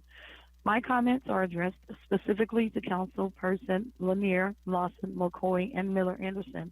The 4 of you have the responsibility to replace the current chairperson immediately. Ms. Botel, after she was elected to office, stated that the then council was, quote, dumber than a box of rocks, unquote. Ms. Botel also stated that Lynn Herbert was, quote, mentally retarded, unquote, and never should have been elected to office. Botel's despicable comments preclude her not only from acting as the chairperson of the CRA, but reflect poorly on the Singer Island residents that voted her into office. The majority of Riviera Beach is an African-American community, and these deplorable comments from any elected official cannot be tolerated. The 4 commissioners from the mainland can independently confirm that Botel made the above comments, and then they can take affirmative action and replace Botel as chairperson. Madam Chair, that is the end of public comments. Thank you so much. Are we back at number 5A, or shall we take a little more time? Do we need any more time to entertain a conversation about 5A? Okay, Mr. Evans, do you want to give us some information about 5A? Certainly, Madam Chair and members of the board, this item is to talk exclusively and specifically to what the city of Riviera Beach has been contemplating to assist some of our local businesses.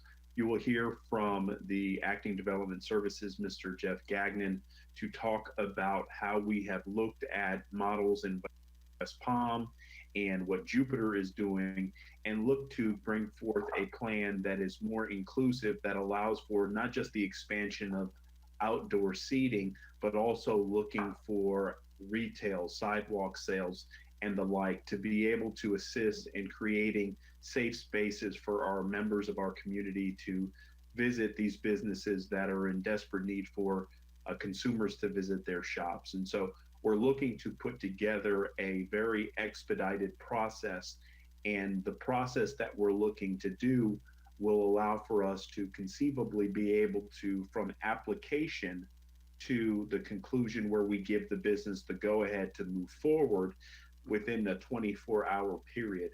There is some opportunities to leverage the relationship with the CRA to help facilitate commerce. Some of the other municipalities have utilized funds from the CRA to assist in acquiring planters, tents, chairs, tables, etc., to be able to accommodate the temporary expansion of seating. One of the things that we have to be conscientious about is the liability associated with it, and then making sure that it doesn't become a situation whereby it's a block party. And that is the thing that we are adamantly against, but we want to be able to do it safely and responsibly. So without further ado, I'm going to turn it over to the Acting Director of Development Services, Mr. Jeffrey Gagnon, to speak more specifically to the item that's before you. And I know the clerk needs to read the resolution into the record. Thank you. I have read the resolution into the record, Madam Chair. However, we do not have a motion on the floor for you all to proceed with this item. Can we get a motion? There was a motion. It was me and Yeah, then thank you. Mr. McCoy and was the motion, and Ms. Lanier seconded. Thank you, Madam Clerk. So I'm clear. Thank you. Go ahead, Mr. Somebody's McCoy. supposed to read the resolution or just the title? No. She just read the title. She read it already. It's okay. Mr. read Evans, the title. you were handing it off to Mr. Gagnon, I think, right? Mr. Gagnon, can we hear Correct. from you, please? Thank you. Good evening once again. Thank you.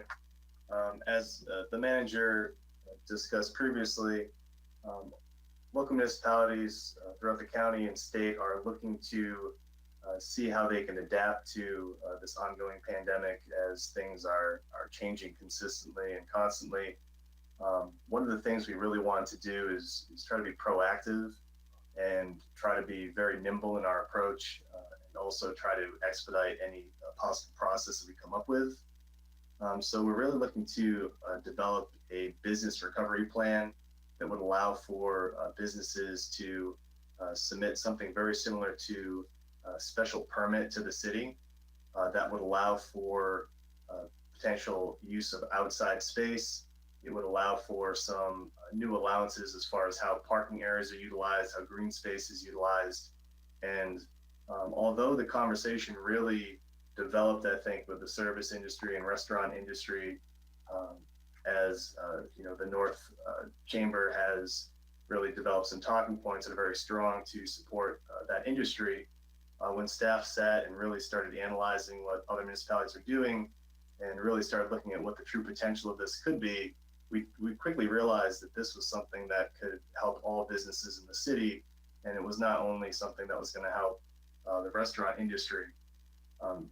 One of the things that we wanted to do was to allow for individual businesses, whether they be large or small, to really have the ability to come up with their own creative solutions to some of the problems they might be facing, and then provide those solutions to staff. And so long as they fit within our established guidelines, we can move forward with an administrative approval.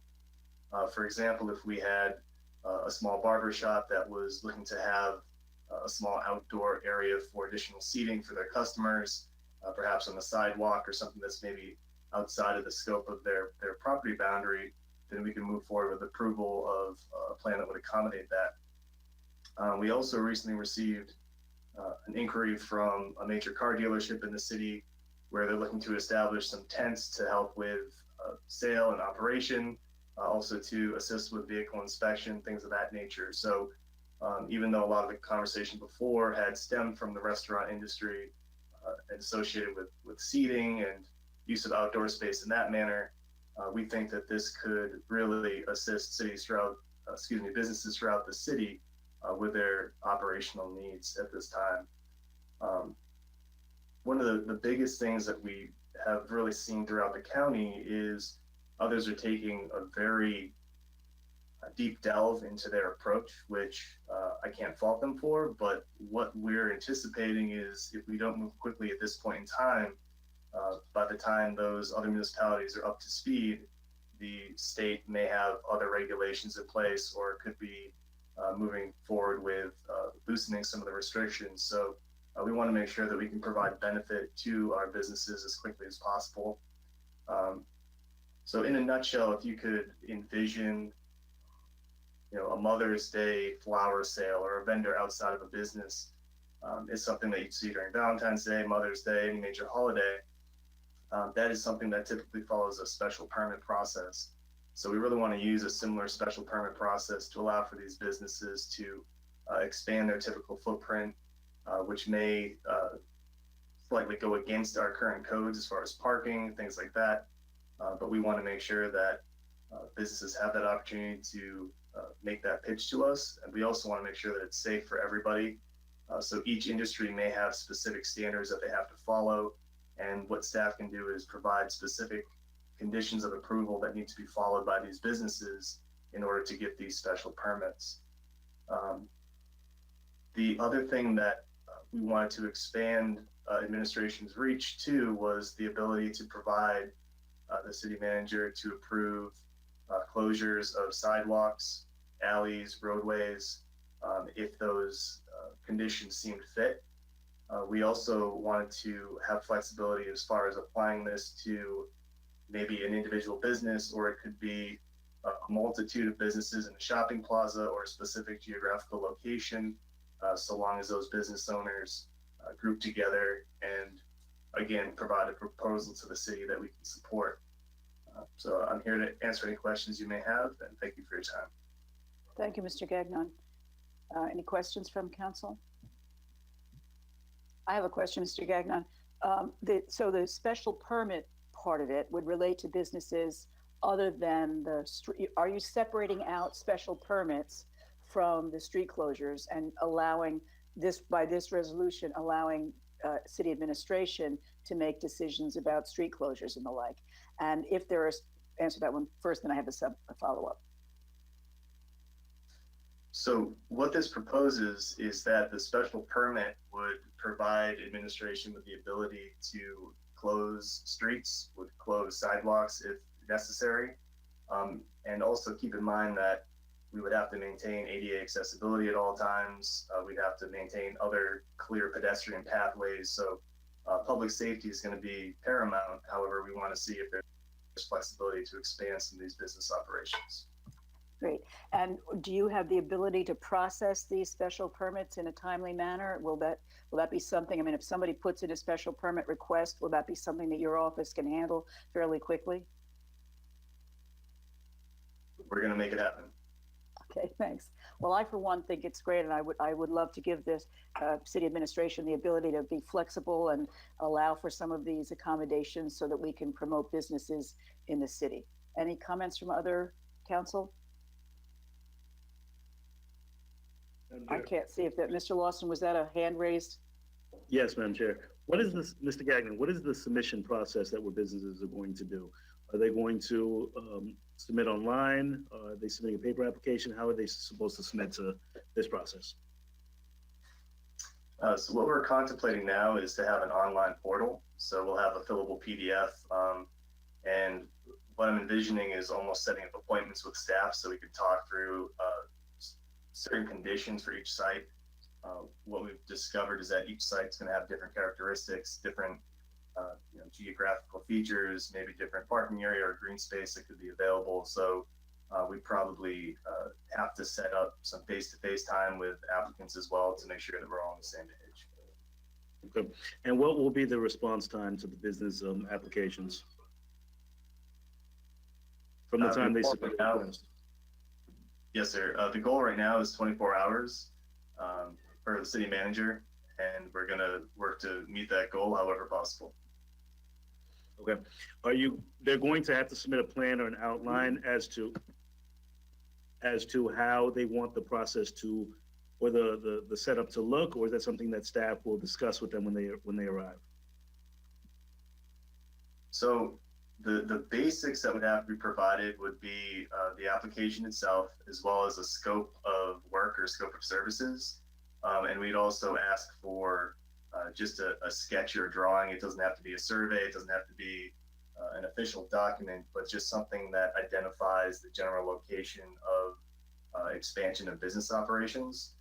What I also want to add is that specific industries may have more stringent requirements depending on what the scope of expansion is. So, for example, if you have a barber shop, you're unlikely to be able to start cutting hair outdoors because the state itself is going to have restrictions. However, if you have that same barber shop and you need additional waiting space, that's something that we probably would be able to accommodate.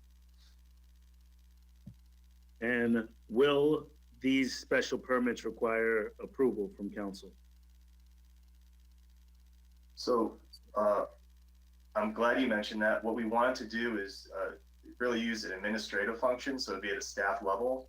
And I also wanted to mention the fact that we want to try to do a no fee associated with these. So this would be really something to help try to stimulate the economy, in addition to not provide an additional burden, especially on some of these small businesses. So if there's additional road closures, for example, I know Ocean Mall is one of the requests that we've already had on the table, but if there's additional road closures that are asked, are you asking for staff to just make the recommendation to move forward without coming before council? That's what this resolution proposes, yes, sir. Okay, I'm going to reserve the remaining comments. I'm going to allow for another colleague to ask questions. Mr. McCoy. Thank you, Madam Chair. Yeah, I appreciate those questions, Councilman Lawson. Thank you, because obviously, I don't know if we're expected to take a vote, but nothing in that memo suggested that we will be taking action. In fact, it suggested that, authorize city staff to create and implement a plan, but I don't think it specifically spoke to closing the road. And I don't want to close it until we do, at the very minimum, require those businesses that possibly are going to use that space, and I mean, this is theoretically speaking, to at least provide some additional proof of coverage if we're going to be allowing them to use the streets to essentially expand their business so that there is no liability on the city. And then if that's the case, then we be named as, I forget what the term is, the additional insured or something of that sort. That way it doesn't turn into something where, something may potentially happen. I'm all right with this. I just don't want to see us move forward until we have some assurances, if they're self-insured or something of that sort, that is taken care of. But that only speaks to the restaurants. Now, I definitely don't agree that it should be a city council decision, because I mean, who really on the council has the authority, or not even the authority, the specialty to even know that standpoint of, I guess from the planning aspect. So I don't particularly care to do that. But generally speaking, I'm okay with that, but there has to be a real program and a system in place before we move forward with something of this sort. So that's all I have, and I'll reserve for later. I guess the question is, was there any consideration of liability, Ms. Nguyen or Mr. Gagnon? Yeah, so Madam Chair. Go ahead, Mr. Gagnon, I'm sorry. Go ahead. Yeah, so really we depending on the did- request. we did have the discussion about indemnification, about adding the city as additionally insured, and looking at what other models that are put in place. Mr. Gagnon or Ms. Busby or Ms. Nguyen can speak to that, but I would assume that the documentation process will be the initial application. Planning and zoning takes a look at it to see what the plan consists of, and then it would have to go through a routing with public safety as well as legal and administration signing off to effectively allow for the closure of roadways or modifications to the site plan that certain operations may look to deviate from that they have previously had approved. Right. It's difficult to speak to what will be required when we don't know what is going to be proposed. But we've had discussions regarding the closure. I have a question for Mr. Gagnon, and then I'll go to McCoy. Mr. Gagnon, I know that at least one of the restaurants over at the Ocean Mall has requested, I believe, a special permit to use the area between Two Drunken Goats and Mulligan's. How would that be different if the other restaurants, I guess in terms of the indemnification, would the other restaurants, if the other restaurants went through the same process by putting in an application for a special permit with no date certain of an end, because the pandemic, we don't know when it will end, would that help expedite the process of allowing them to use that street? In other words, should they follow the lead of, I guess it was Randy who put in the Two Drunken Goats application? Should the others use that route in order to get the street to remain closed? I think it's still closed as of today. In order to get the street to remain closed, should they use that route since it's already in existence? And could we expedite those kinds of requests if they did so? Yeah, typically the special event process, it's for a very narrow period of time. It's something that we can look into, but I don't know if it would fully achieve the previously stated objective of the council. So when we allow for special events, are we named as an insured? Is that part of that process? Yeah, so we ask to be named as an additional insured under their liability insurance. Okay, so is it likely that they already have done that because they've all had special event requests in the past? It's not a long They process, could- Dr. Botel. I'm sorry, I'm Mr. sorry. Gagnon. That's not a long process at all. It's a matter of calling into their insurance company and telling them what they're doing. It could take a day or, a couple hours. Okay, That's not what's going to, if anything holds this up, it won't be that. okay, okay. And, So I'm usually trying to what it find would it. be, Go ahead. and usually what it would be for a specific time frame for them to acquire it. So if they did have special events in the past, most likely that coverage is no longer valid. Okay. So they would just have to reapply. Plus, we would want something current to show that Okay. it's in compliance. Okay. So I guess I'm just looking for the most expeditious way of achieving the goal for, and I have only heard from the restaurants at the Ocean Walk Mall, so I can't speak for Rafiki Tiki or any of the other restaurants in town, but I'm looking for the most expeditious way for those folks over there to be allowed to use the road for outside seating. Would that be to approve this resolution tonight and let you go ahead and require them to have insurance as was suggested by Mr. McCoy? Or would it be more expeditious for them to actually put in a special events request and leave the end date open? Mr. Gagnon, I guess, or Mr. Evans, whoever. Yeah, I think with an open end date, it's not something that we've processed in the past. And again, we're in a very different time, and we really haven't developed a roadmap for this type of situations. I did want to bring up one of the discussions that we've been having has to do with accessibility to the beach park itself, specifically for ADA accessible parking. So we are trying to see if it's possible of achieving both leaving parking available for the beach park while also thinking of road closure. One of the, I guess, items that we're discussing is potentially contemplating closure of the road when the beach park is closed itself. That way there's no potential challenge for someone that wants to have access to the beach park during typical operating hours that needs access to the ADA parking spaces. But we're still trying to iron that out.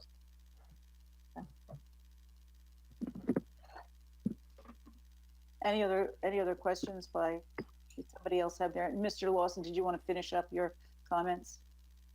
Thank you, Madam Chair.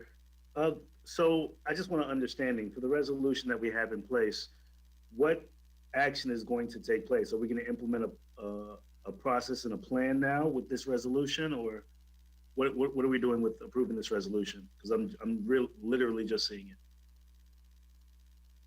With regards to this resolution, what this resolution, it allows for staff to build out the nuances as it relates to the expansion into city rights of way and a deviation from some restrictions that may be in place to allow for individuals to expand into their parking lot. So this gives administration the approval to close roadways when deemed appropriate, as well as to accept applications and allow for the expansion of operations with the appropriate documentation, insurance, indemnifications, etc.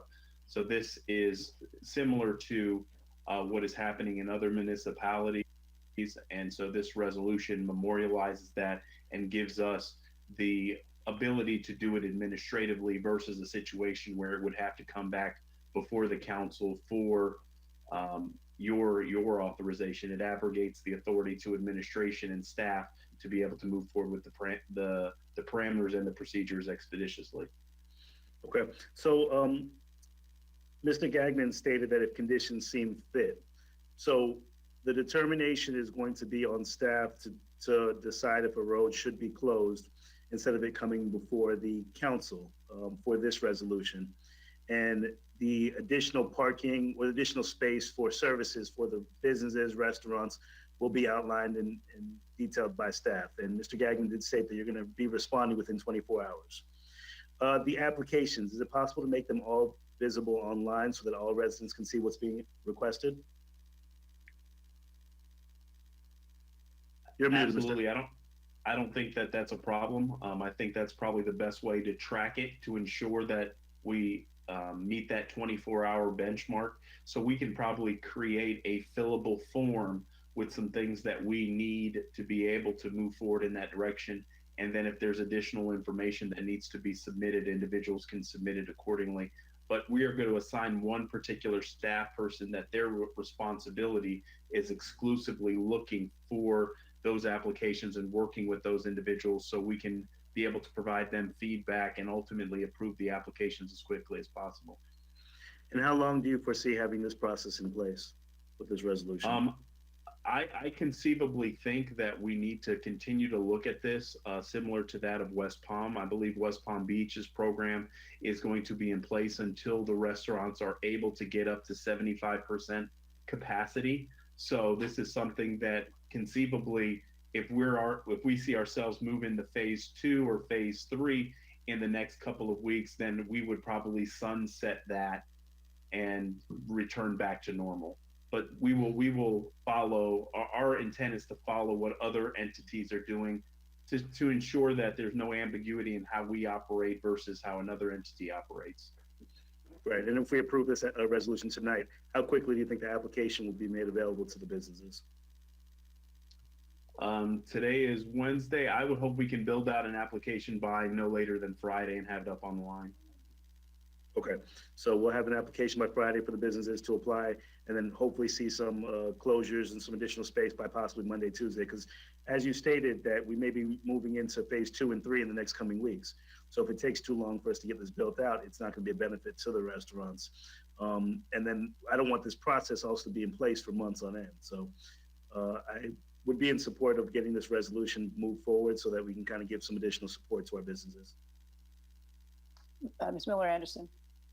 Within with the actual application or the plan, is it possible to put in there, as you said, we are moving pretty quick with these different phases. So if we put, instead of putting like 60 days on there, to say if we move into phase 3 or whatever the 75% is, either say 60 days or once we move into phase 3, then that's when it ends. Is that possible to do it like that? Yes, Councilperson, we can amend one of the whereases to add in that section that once we move Whichever into the comes phase. first. Yeah, when we move into the phase, because the 50% opening was supposed to be at phase 2, and now it's part of phase 1. So right. Who knows, but we can add that language in. Okay. Ms. Lanier. I don't know if you can hear me. Can you hear me? Because my audio is out of my computer, but I'm using the phone for the audio. All right.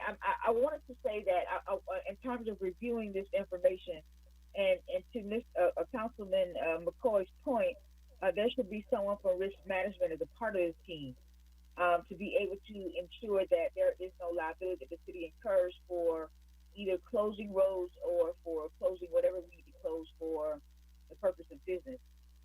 Second of all, I agree with Councilwoman Kashama Miller in terms of not leaving this open-ended.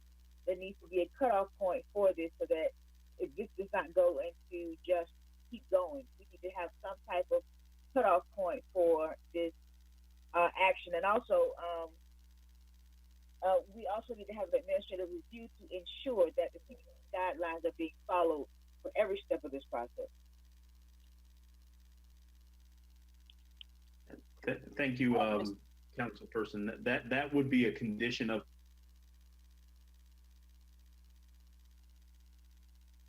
Mr. Evans, I think you're frozen up there. Yeah, I think he's frozen. Provided by the CDC and some of the things that we have put in place to even consider. Mr. Evans, you're coming in and out. Right now you're muted, and I think we missed part of what you said. If you could come back to us and repeat what you said, you're frozen again. I'm going to go to Mr. McCoy. Hopefully Mr. Evans can get back in. Mr. McCoy? Thank you, Madam Chair. My question was for Mr. Evans. I don't know, and I'm looking at the state of local emergency that we authorized in March, why we even have this item before us, because I'm just going to go back to what we've just experienced, and it was very brutal, and we've seen the results of that even just as recent as this meeting. But the local state of emergency already gives the manager powers that speak to the health and safety of persons and property, including, obviously curfew and those other things. Why do we need to do this? Because if he already has that authority, and this is clearly a health and safety concern, I don't want to get caught up in what we just went into, because we didn't vote to close the beaches.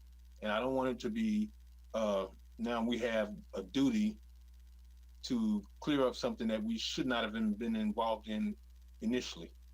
Ms. Wynn, I guess but there's Mr. Evans, or someone can answer. I don't know if he heard you. Did you? Yeah, I did hear Councilman McCoy. Thank you for that question. With regards to the manager's authority, I do have the ability to effectively build out this program under the emergency authorities. However, with other municipalities looking to roll out this program and it being something that we wanted to be get the board's perspective, because originally the conversation was looking exclusively at certain operations, but as we started to peel back the layers of the onion, we thought that it's only fair and equitable to look at our city holistically and get the input and perspective from the board, so we can make sure that when a business calls you to say, how come that wasn't offered, at least we can have the conversation. Well, yes, we did have that discussion, and the board said, let's look at it holistically. Let's look at not just the restaurants, because in the West Palm Beach model, it looks primarily at restaurants, when I know there's a lot of opportunities for sidewalk sales and those things that people may be more comfortable with. So we did want to have the conversation with the board, and it was also one item that was discussed by the chair to discuss exclusively with her elected body. And so we decided to do some research and bring that forward for your consideration and input, so we can get to a good point to move forward. Anything else? Okay. No other questions. Madam Clerk, will you call the roll? Councilperson McCoy? Ms. Evans. Go Okay, ahead, Mr. McCoy. I'm sorry to ask this, but I don't even know what you just said. So you said a whole lot, but you didn't even answer my question, because I was looking to hear it. But I'm very much concerned that now we're being asked to participate in something that you already have the authority to do. And just for the sake of including us, I want to really understand, if that's true, that you need us for this and you want the ratification by the board, then should we also take a motion to end the local state of emergency? It's it's pleasure of the board. Because so this is very concerning. Mr. McCoy? Yes. Go ahead, Ms. Nguyen. It would not be the recommendation of legal that you all terminate the local state of emergency, because the state and the county have not terminated theirs, and we are only in phase 1 of reopening. There may be other things we need to do pursuant to that state of emergency, so I would encourage you to leave it in place. Do you understand my concern, Ms. Nguyen? I understand. And members, are we okay with that? Because, if it doesn't present any bit of pause for the other members of the body, then we'll go forward. But I just don't want to be thrown in as members of a legislative body into decision that's already vested authority with the manager. Clearly, because, excuse me. Let's let Mr. McCoy finish. So ahead, Mr. McCoy. clearly, we've already set a precedent, specifically with the pandemic pay. And I tell you, there's not a day went by where I haven't had somebody to come and tell me about it. But now we're here and being asked to participate in something that, in my opinion, the manager already has the authority to do. Thank you, Ms. Lanier. It's not my opinion. It's pretty plain and clear. All right, I yield. Thank you, Ms. Lanier. No, I just wanted to go ahead and take the vote of, you just called the vote, you needed to take it. Well, are we done then, Mr. McCoy? I understand what you're saying, Mr. McCoy, and I appreciate your point of view. But I think what the manager is saying, that he wants us to just reconfirm the fact that he has the authority to do this. So if we can get that vote taken now, we can move on with it. So, Ms. Nguyen, would we have to come back and convene to basically undo what we do with this resolution vote? No, you would not have to, because remember, you're going to, at some point, only the council can terminate that state of emergency. And once you do that, it will terminate all the other orders that came after that. So, but this specific resolution, it doesn't speak to the state of emergency.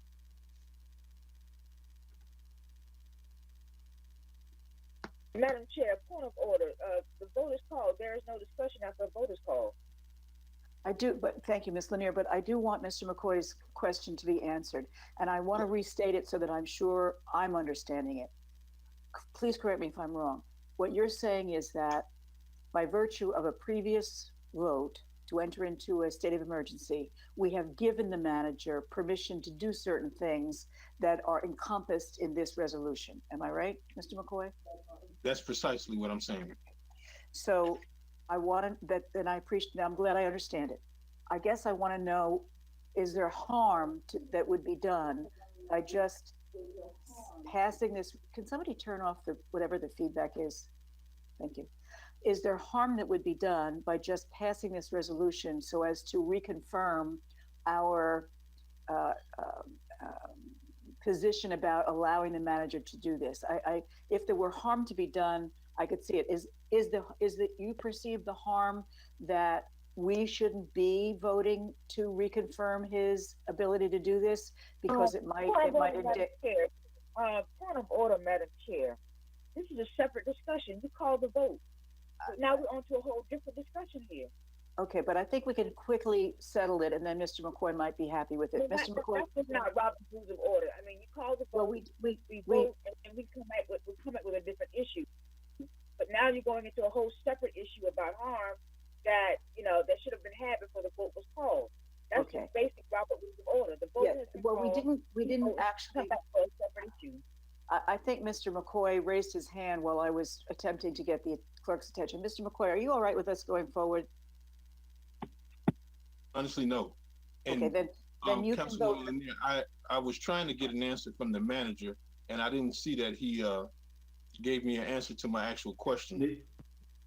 The answer to your question, Councilman McCoy, is that yes, within the emergency authority, the city manager does have the ability to effectively close the roadways. This item was discussed exclusively by one of your peers to have a conversation about Ocean Avenue or Ocean Drive.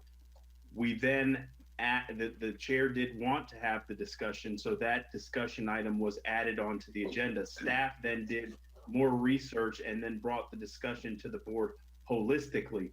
City staff did not want to create just a situation where there's a carve out exclusively for the Ocean Drive. We wanted to look at all the other opportunities and do some additional research. So being that this is within the scope and responsibility under the emergency authority, expanding the operations of a business to do business in city rights of way realistically is an economic incentive to assist the businesses. It's not really for the health, safety, and welfare of the public. And so that's the reason why that this is important to have the conversation with the board, because you're providing an enhanced benefit outside of, some municipalities aren't doing things like this. So that's why the two reasons why this item is before you this evening for ratification. Okay. Mr. McCoy, can we move on? Yes, Madam Chair. Thank you. Can we now call the vote, please? Councilperson McCoy, Yes. Councilperson Miller Anderson, Yes. Yes. Councilperson Lanier, Yes.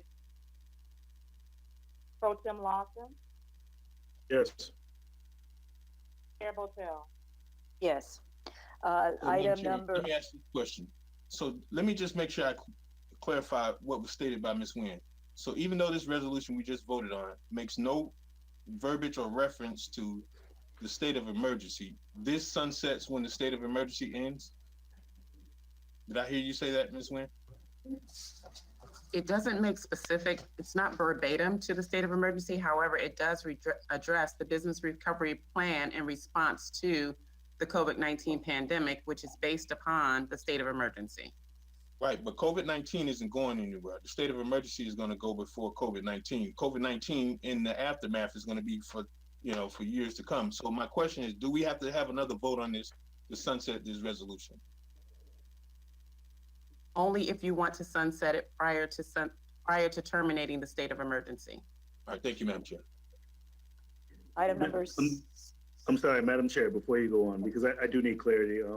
But Ms. Nguyen, if it does not state that in the resolution, I'm confused as to how this is going to sunset when the state of emergency sunsets.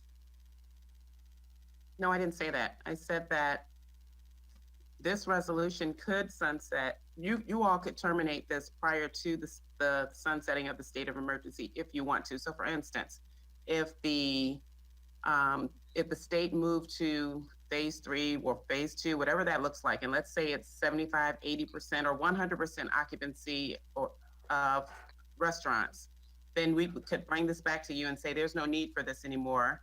We're going to open Ocean Drive or Ocean Avenue. I can't remember which one it's called. And we'd like to terminate this. We'd like to end this. There's no need for it anymore. Then that's what would happen. But you might still be in a position where the governor and the county have not terminated their state of emergency. And so we don't want to terminate ours before they do. Because remember, this only applies to businesses. There may be other things that we're doing as it relates to COVID-19. Mask giveaways, all of that. I'm sorry. Yes, ma'am. So once the state of emergency, and that's actually part of the discussion with number 6. So once we go into that discussion, I guess I can ask those questions. But you made a statement that once the state of emergency sunsets, the resolutions that were made after that will also sunset? All of those were based on the March 18th declaration of emergency, yes. Even if they don't outline that it's based upon the declaration of emergency, i.e. this resolution? This is probably the only one that doesn't reference our state of emergency. Right, and that's, I think, what Councilman McCoy's point was, that he was trying to address, that this doesn't direct us to the state of emergency, so that we would have to come back to meet to discuss sunsetting this, which I just want to make sure that staff is aware that once this sunsets, if we have to have this on the agenda, we want to make sure we don't forget to do this. Okay. Thank you, Madam Chair. Thank you. And thank you, Ms. Nguyen.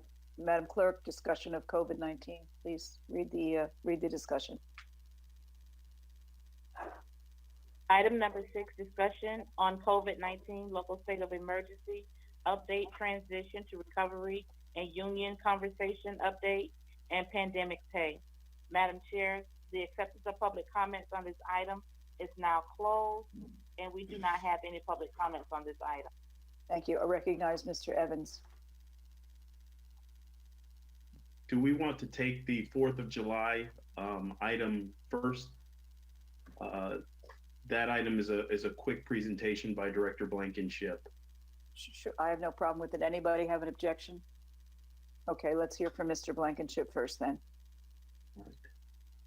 Madam Chair, this item that's before you this evening is to discuss what the city has had some conversations about with regards to a modified option as it relates to fireworks in our community, understanding that with this new norm that convening special events will change drastically. Director Blankenship and his staff has done an excellent job on providing some options. So I'll turn the presentation over to Director Blankenship. Thank you. Good evening, Mayor, City Council, City Manager Richard Blankenship, Parks and Recreation Director. Ms. Noel is going to I think provide the presentation up on her screen so you can see it, because in practice today we had some issues with technology. But I'll go ahead and get started. We're referring to this as front porch fireworks. A socially distanced celebration. Next slide, please. The plan is to offer 2 fireworks simultaneously in exact same shows, one based off of the Peanut Island location and one based at Dan Calloway Park. The shows would be approximately 18 to 19 minutes long, And again, they're simultaneous, and we would broadcast it live on RBTV and Facebook, et cetera. The point is to dilute any crowding that may occur. We're concerned that if we do it in one location, that we're going to force crowding and reduce social distancing. If we do it this way, folks can go to the front porch, to the end of the driveway. They can safely watch fireworks show. Next slide. We had budgeted for this year $125,000 to do the 4th of July event, similar to what we did last year and the year before. This proposal is $112,000. $100,000 for fireworks, just the fireworks. But that does include most of the on-water operations, which is the barges, the load in, load out, the sea tow, and all that kind of stuff is included in that $100,000. The fireworks themselves, they would be anywhere from 3 inches to 6-inch shells. And for just a point of reference for you, a 3-inch shell goes 300 feet. A 6-inch shell goes 600 feet in the air. Marina Grande is 302 feet tall. So that gives you an idea of the height of some of these. By diluting or by doing 2 of these shows versus a concentrated show, we also will realize some indirect cost savings. It'll be less on staff. It'll be less on public safety and logistics. Next slide. So there are other options. One is that we do the fireworks only in intercoastal, but that does not satisfy the social distancing need. One option is to do fireworks in one location and laser lights in another. That's a little bit cheaper, but it's way less effect than 2 different fireworks shows. And then the other option is doing no 4th of July celebration at all. Next slide, please. So what I'm asking for tonight is, 1, approve a plan for 2 simultaneous fireworks displays on Saturday, July 4th at Peanut Island and Dan Calloway Park. Number 2, authorize the use of a cooperative purchasing agreement executed by the City of Clearwater. And number 3, authorize the city manager and city clerk to execute contract Pyrotechnico, the fireworks vendor, for up to $100,000. And with that, I'll answer any questions you may have. Could you take that down now? Thank you. It's easier to see. Ms. Miller Anderson was first, I think, and then Mr. McCoy. So for the 2 sites where the fireworks will be displayed, are we going to block it off so that people do not try to come out to the actual event and see it, and or we're hoping that they will split in those 2 spaces and not be as crowded in one? No, we would. There would be no public access to those 2 locations. Okay, thanks.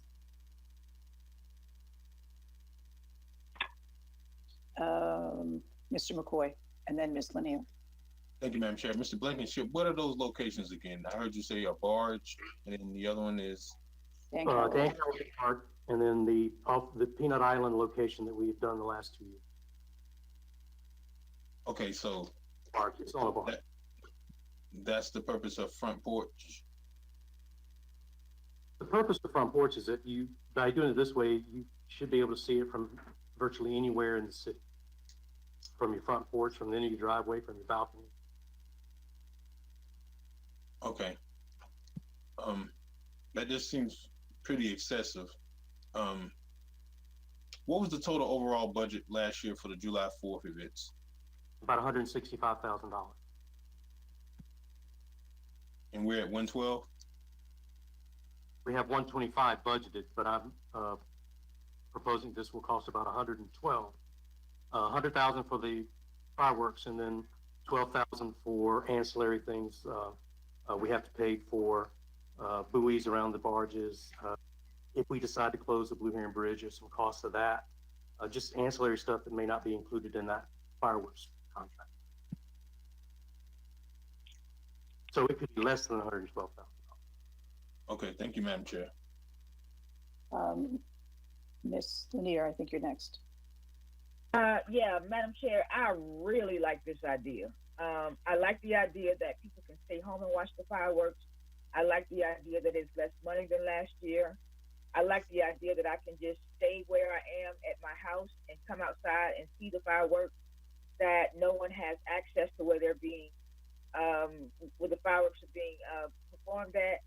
I just like the fact that it gives, and I really think that we need to play this up in terms of media um, for this department for recreation, is that people need to understand that these are, we're trying to figure out how to do events, how to do things with the city that requires you not to come out and congregate.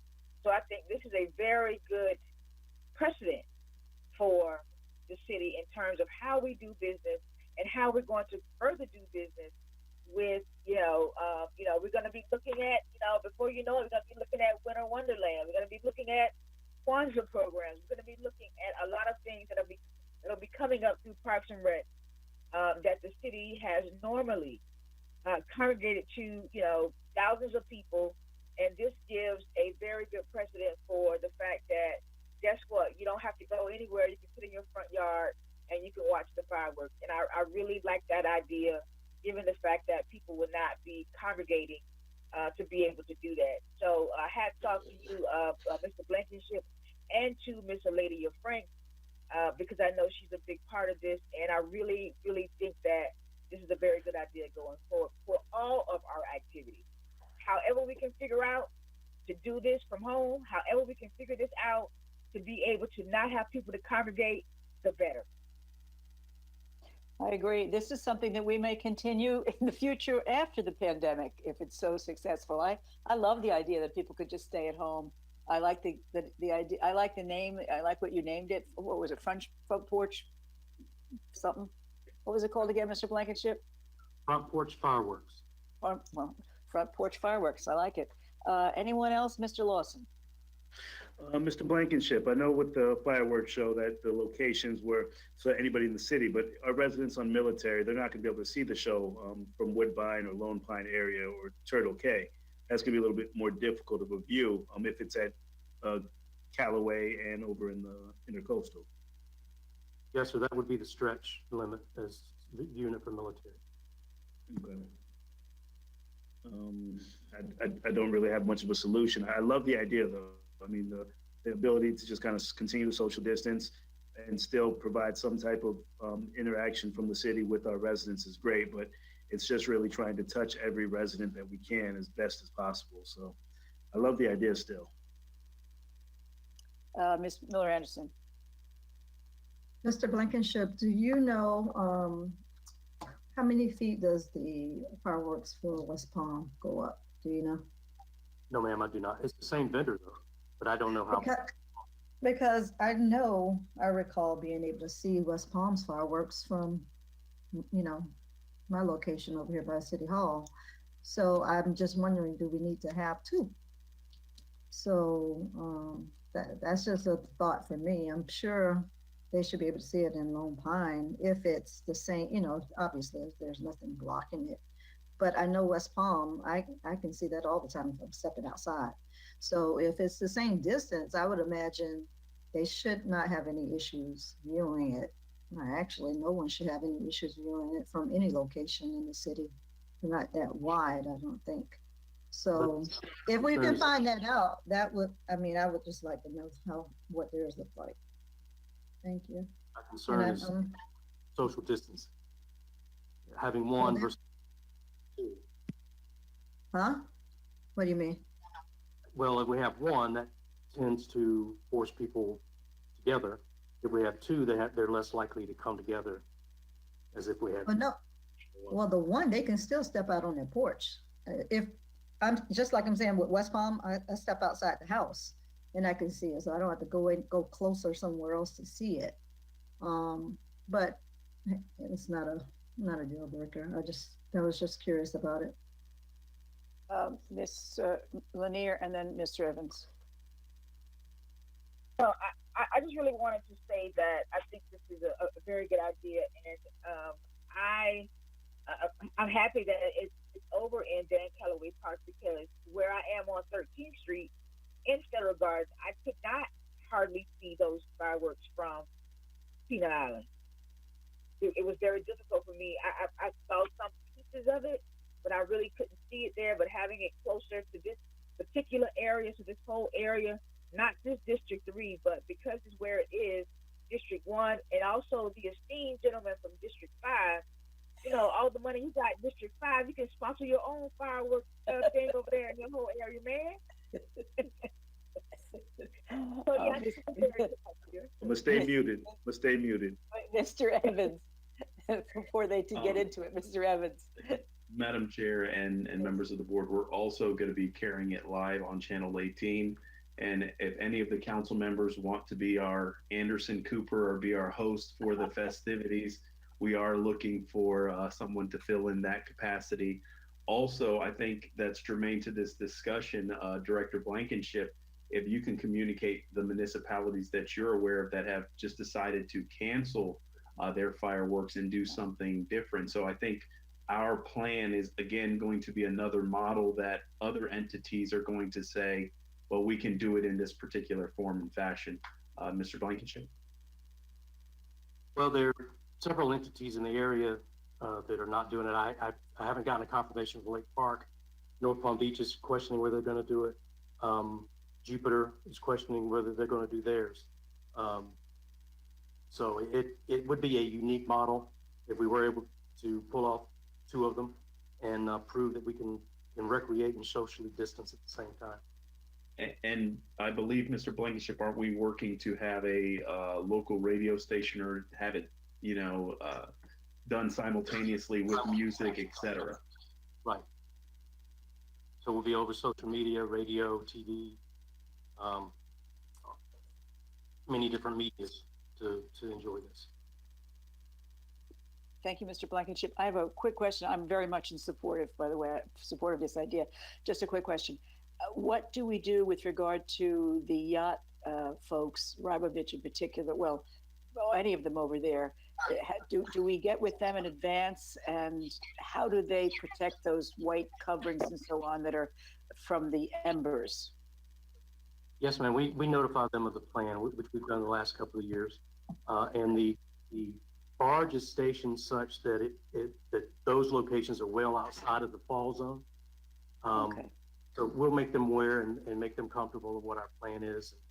Okay. And we have issues the last 2 years. Do we go on rain or shine? Yes.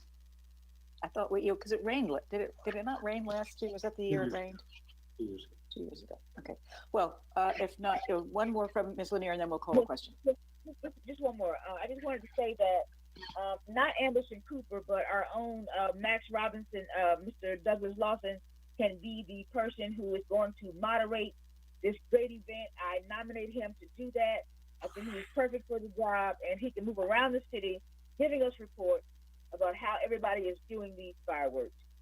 Mr. Lawson, That's what you say? Part of his job is to be all around. That he's everywhere. He and wait, his super aide can be the second the co-host. So they're a perfect duo for that. I love it. They would be perfect. All in the video. He turned his video off because he doesn't want us to see his face. I know. He knows he's the right person for the job, and and Councilman McCoy would be perfect as a follow-up. They would be around the city being perfect. Team. All right, let's have a vote before we get carried away. Madam Clerk, please. We don't have a Madam motion Chair, yet. Mr. McCoy. Oh wait, we don't need it. It's just discussion. Oh, it's just discussion. So you don't need us to make a motion. We're just all in favor. Would you prefer us to make a motion? Sorry? I would prefer that. Yes. You want a motion? Okay. So will someone make a motion? I'd like to make a motion that we approve the front porch fireworks July 4th event for the city of Riviera Beach, with the caveat that Mr. Lawson and Mr. McCoy will be our esteemed reporters from the city. Do they have to agree before? Well, by virtue of their vote on this motion, they would be agreeing. Then they're committed to it, right? Okay. Can we have a second of that motion? Come on, guys. I think, why don't we just second the Yeah, activity, and we yeah, can yeah, just, we can give them a chance to agree to the other stuff. yeah.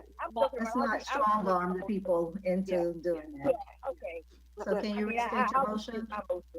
I restate my motion that we approve the front porch fireworks for July 4th for the city of Riviera Beach. Second. Thank you, Madam Clerk. Madam Clerk. Councilperson McCoy,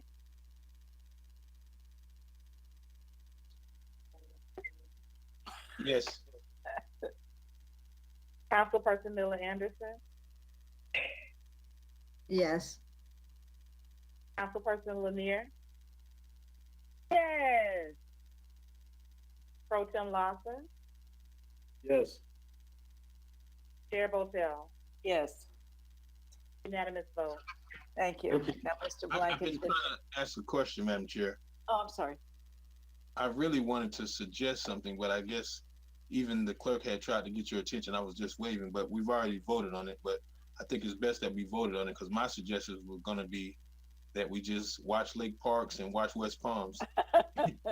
No, call it I a day. don't think so. No, we have to make a statement about we Riviera Beach, because we're going to have the best. We are going to have the best. I can appreciate that, but let me tell you, fireworks is too much pressure. I'm trying to figure out why my name gets called first all the time. This is one I wanted to sit out on.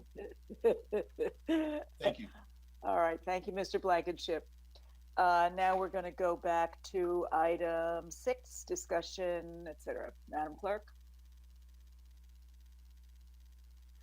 Discussion on COVID-19, local state of emergency update, transition to recovery, and union conversation update, and pandemic pay. Madam Chair, the acceptance of public comments on this item is closed. We have no public comments on this item. Okay, thank you very much. This has Mr. Lawson's name on it along with their city manager. Mr. Lawson, did you want to make a comment before we hear from Mr. Evans? Thank you, Madam Chair. This is just a continuation from our previous called meeting.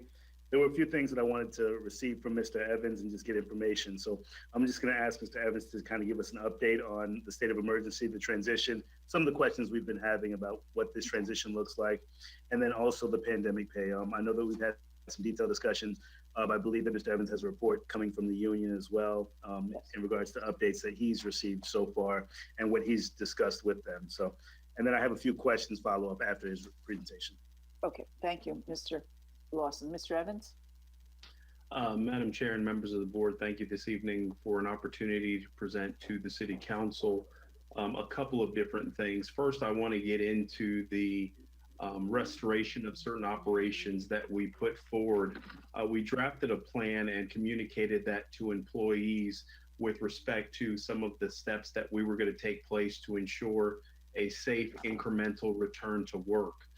The information that we have put in place for our employees is that they are to be screened every morning at Wells Recreation Center from 6:30 a.m. to 10:30 a.m. Monday through Friday. They are administered a band. The band says that they have passed the screening questions. We have contracted out with a firm that has certified nurses assistants that assist us in those screening protocols. Public safety, they're doing their employee screenings at their respective facilities. We have had the opportunity to tour all the facilities in the city of Riviera Beach that are occupied by employees and have put in appropriate protocols to ensure that 6 feet of separation is maintained.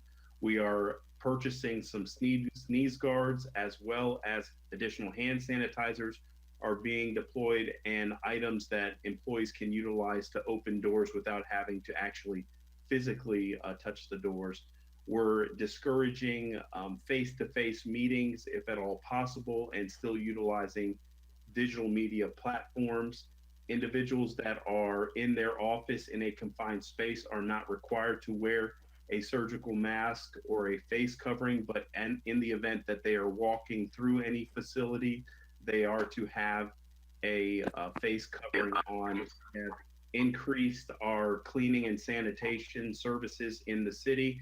We have also augmented our existing personnel to allow for additional contractual support to assist in cleaning the facilities and utilizing the EPA certified cleaning mechanisms that are articulated in OSHA's return to work policy, which was sent out to the employees. Individuals over the age of 60 years old or have immune compromised systems or serious health conditions, we have asked for them to remain in a reserve or remote status to ensure that their health, safety, and welfare is protected. We have issued PPEs to our employees to be able to assist them as they safely return back to work. We are looking to go into the soft reopening of City Hall on June 1st, 2020. We will have some specific restrictions as it relates to capacity and looking at acquiring a pager system to where if individuals have appointments that they will be handed a pager and we would page them when it's their time to go ahead and enter the facilities. A lot of our recreation facilities will remain closed until further notice because we still do not have safe ways to ensure or to restrict the number of individuals that can be recreating in a particular facility. As the council is acutely aware that we have instituted testing in our community, we had one challenge as it relates to testing, that the number that was provided for the lab that works exclusively with the state as they have a contract was not able to provide the results as quickly as possible, hence why we postponed the testing that was scheduled for this Saturday. One of the things that we have put in place is some additional protocols, as you are aware, about the beach and the beach reopening to safely ensure that our employees have the appropriate PPEs and that patrons that visit the beach have to adhere to all the guidance and direction provided by the CDC. We did a video on that, and that video has gotten well over 1,000 views. We're also going to put out another video with regards to what to bring to the beach, what to expect, etc. We look to resume our local government meetings face-to-face at the Marina Event Center, adhering to social distancing. And then we have modified some of our work protocols. We have primary status on-site, primary status hybrid, primary status remote telecommuting, and reserve status standby. These different categories allows for us to move employees into whatever status that we need for whatever the duties and responsibilities are. The reserve status standby is a status that we put employees in that are not rendering any service to the city of Riviera Beach. We have in our policies, we know that our part-time employees, some of them support ends when the school year ends, so we're looking to utilize them in additional roles and responsibilities to keep them on paid status. The one thing that we've made it clear to employees, if they're ill, for them to continue to stay at home. We've developed a return to work policy, and as well as a telecommuting policy and the pandemic pay policy.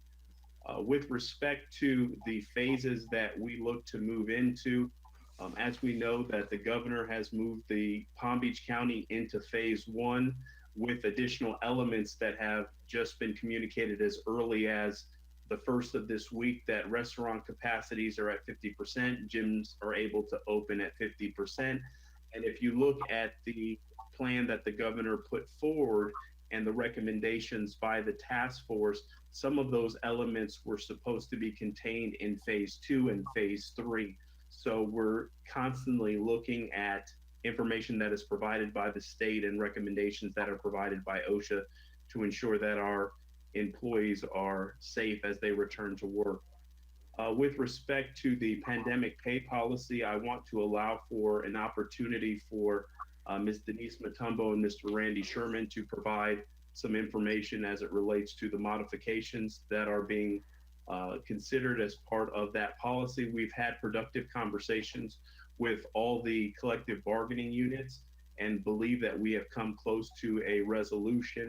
And we believe the elements contained in the policy reflects something that I think addresses those concerns and makes some modifications as to how the personnel is treated as a result of this pandemic. So I'm going to ask the city attorney has some comments, and then I believe Ms. Matumba. Just a matter of housekeeping. I'm sorry, Mr. Lawson. We have to have 3 council persons on the screen in order to maintain a quorum. So if you all keep that in mind before you go off the screen for whatever you need to go off for. Thank you, Ms. Nguyen. And just a quick follow-up, Mr. Evans, before we go into that, the next council meeting you're looking to host at the Marina on June 3rd, correct? That is correct, sir. Okay, so that'll be the next in person. And then in regards to operations and with our facilities, the individuals, the screenings that you're looking to have with the individuals coming into all of our city facilities, are those going to be similar to the screenings that we had prior to closing them? Or is it going to be more in depth? Sir. It's similar, yes, sir. Okay. And they have actually been doing that at the Wells testing site. That's where we employees report to. Perfect. And then how much longer do you foresee us having our employees that are not reporting to work stay home and continue to get paid? One of the iterations of the policy talks about looking to adopt some mechanisms consistent with what the federal government calls for. So that may be something that is a deviation from the pandemic pay policy. Right now, we're looking at, it may be challenging for those individuals that are at home. And so some of the telecommuting procedures that have been put in place will be rescinded, and some folks will return to work. In some cases, it's not safe for them to return to work. So working with HR as well as legal, we're going to be building out that model, but I can't give you a definitive date. But once the state of emergency is rescinded, at that point, I think there's still going to be some situations where some operations remain remote, or there is some type of modified or hybrid schedule. Okay.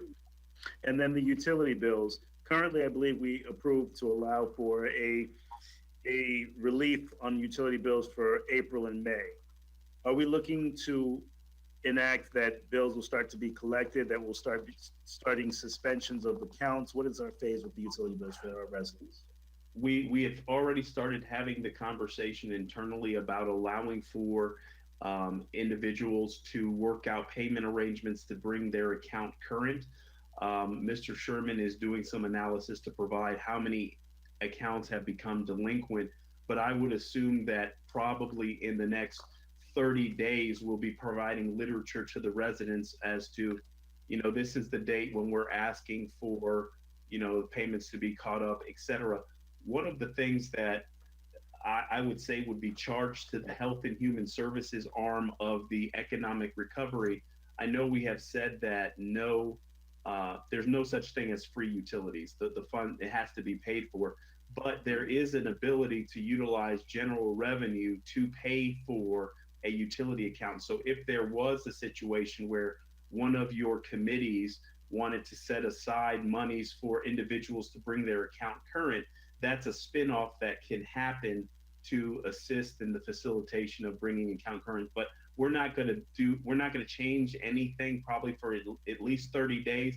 And then we would provide adequate notice to the residents as to when the accounts need to be caught up and current before our normal operations, as when we start to collect and start to disconnect services. So essentially, you're looking at another 30 days before we start disconnecting services. So Yes, sir. The month of June, we're not going to be disconnecting services for delinquent or past due water bills. That is correct. And then we'll start the communications in July to inform them that we're looking to move into the other phase where it is requiring them to become compliant with their utility accounts. Okay. Thank you, Mr. Evans. And then, you can continue, Madam Chair. Thank you. Thank you. Mr. Evans, Ms. continue. Yes, Ms. Matumba, and then Mr. Sherman. Okay, can you all hear me? Yes, thank you. Okay, good. I've been having some troubles with my audio, so I'm connected to the phone. So Mr. Evans has asked me to compare the current pandemic pay policy with a working revised or extension to that policy based on some recent conversations that we've had. So I'm just going to take you through these proposed changes and then take any questions that you guys might have for me. So the current pandemic pay policy is scheduled to sunset on May 3rd. Could she mute herself, I guess, on the computer or something? Because there's some background noise coming. Mute the microphone. I think my computer audio is actually turned off. The system actually turned it off for me. Let me see if I can try to reconnect to my computer's audio and see if that will help. Well, maybe it's a TV. I don't know. I think it may be a call or one of the lines that are, if the callers aren't muted.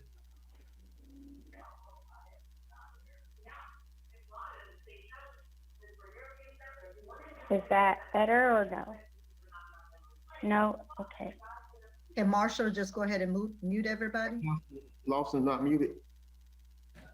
Unfortunately, I can't mute callers. Callers must self-mute.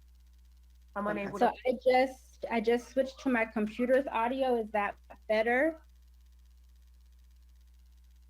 You can't hear me? There's a TV that's on. That's what's the background is. There's a TV. Someone's yeah, called. Hold on a second. It's because of the room I'm in. Can you turn the TV down, please? Thank you. Is that better? My husband said y'all trying to mess with his TV. All right. I can't hear you all right now. I just want you to know because my computer audio is not working well. So it's either I have to log back onto the phone or I can't hear you. Well, Madam Chair, if I may, Jack McLean is on the line, and Jack can provide us some updates on conversations with the collective bargaining units while Ms. Matumba goes ahead and connects. Yeah. Okay. She needs to connect. She needs to go ahead and connect. It was just the TV that was on. Yeah. Thank you, Mr. Manager and Chair and Council.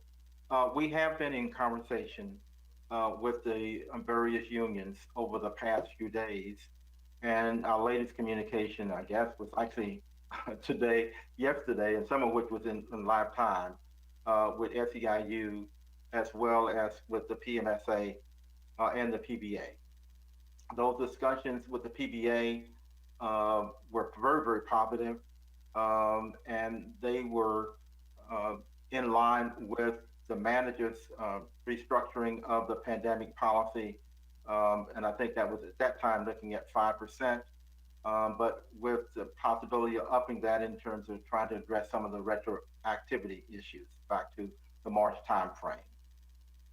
SEIU had a more kind of elaborate policy on it. Clearly, they wanted to address the issue of 5% or more. And additionally, they wanted to go ahead and have some either PTO or vacation time. And they had structured that as part of their proposal. And I think if I'm recalling correctly, Councilwoman and Chair, PMSA was along the same lines. We did have some discussion with the management team of an approach to take in regard to it. And two approaches were considered. One was looking at, well, we can deal with each union individually, or one to take a more holistic approach, which is what the manager initially laid out, of treating all of the unions in an equal fashion, equanimity fashion on it. And then trying to come up with a policy in some language that would address that, as well as trying to address the issue of the number of hours worked and at what point in time the actual extra compensation would trigger. Not that I use a legal term, extra compensation, that also created some constraints in terms of how the policy and language was finally drafted because of the state law dealing with extra compensation. I know Ms. Denise Matumba has addressed that issue in terms of the draft itself, along with the city attorney, to try to fashion some language to accommodate the constraints that we have imposed by state law. But I think that captures the essence of the meeting that we had with the various unions. Thank you, Mr. McLean. And Ms. Matumba, if you want to get into the policy. Okay, let's try this again. I'm still having troubles with my audio. I understand you all can hear me, but the problem is I can't hear you all the time. So if you have questions for me, I may not be able to hear the question. And that was the issue that I think I'm still having. So we'll just go ahead and proceed, and hopefully things will work out as we go along. Okay. So as I was saying, the current pandemic policy sunsets on May 30th, which is the last day of the pay period in May. The policy that we are working on right now that we're proposing is an extension of the current policy. And it extends the policy through the time where the local state of emergency is lifted, or until August 1st, whichever occurs first. So that's one of the main changes to the policy. The other main change to the policy has to deal with the different categories of pay. So in the policy that is currently in effect, there were two main categories. Well, I guess we could say three main categories. There was pandemic pay for non-exempt staff, pandemic pay for exempt staff, and then the provision that provided for represented members to refer back to their collective bargaining agreements. And the working version that we have now, there's a section for pandemic pay for non-exempt staff. And under the current policy for non-exempt staff, the pay is basically, once the pandemic policy is activated, full-time non-exempt employees will be compensated for actual time worked at time and a half. But the policy that we're working on now,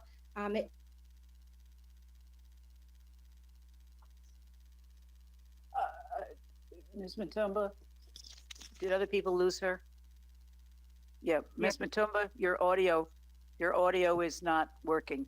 Can you hear me? We can't hear you. If someone has her cell phone number, can you please call her? She must call in at this point because she's experiencing a systems-related issue. Ms. Matumba, can you just shake your head if you can hear me? She can't hear me even. I think she's motioning that she's going to call in with her phone.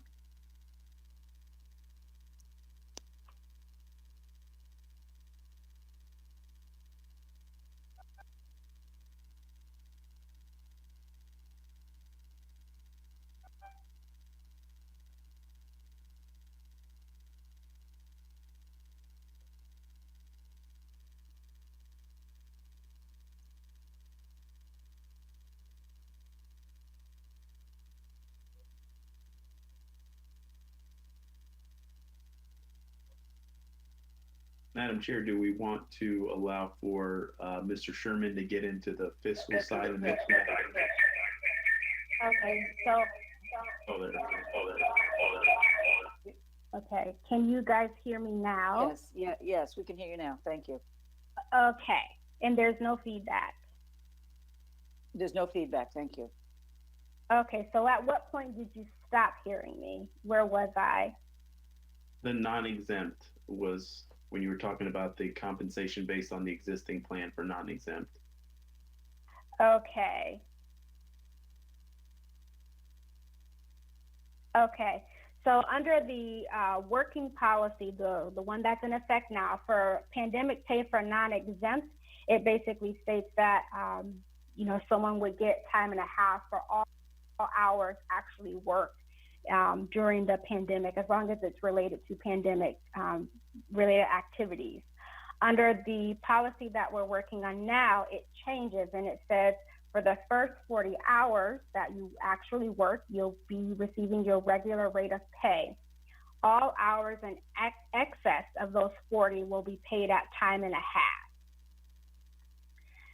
half. The next main section that was changed was pandemic pay for exempt personnel, and that section is basically the same as for non-exempt. So currently it states that if you're working, you're getting time and a half for every hour that you work. The proposed policy says those first 40 hours that you work is paid at regular rate. Anything in excess of 40 hours, you'll get paid time and a half at your calculated hourly rate. The next section that was added, and this is a new section, and that's pandemic pay for people in the ICS structure, so the incident command structure, and those that have been appointed by city administration who are intimately involved in the ICS planning. The pay policy for those individuals, give me 1 second. So like all of my technology is not working right today.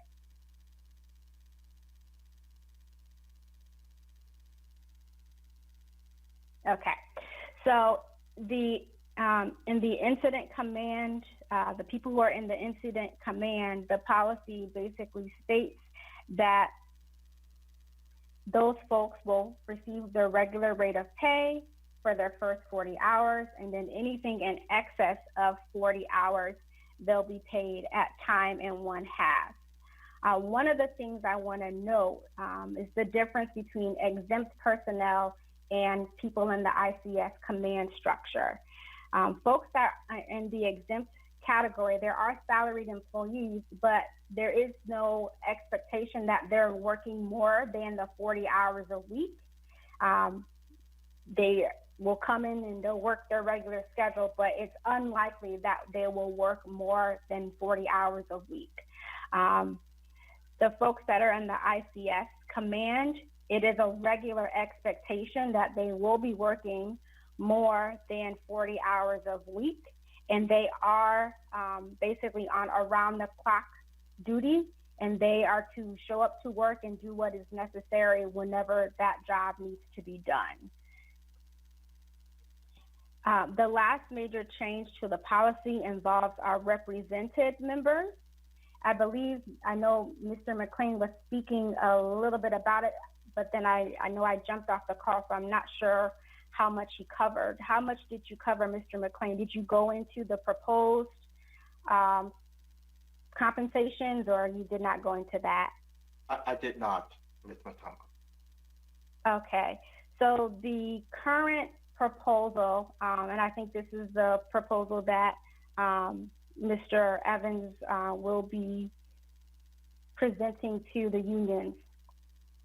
So employees who worked an average rate of 40 hours per week from March 20th until May 30th, they will receive 1 week's worth of PTO time. That PTO time will not be eligible for buyback.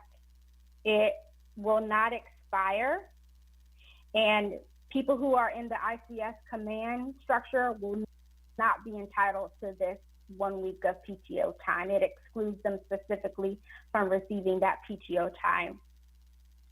The second part of the compensation for represented members starts on May 31st, and it basically states that all employees who perform actual work will receive a 7.5% premium pay on every hour that they actually work.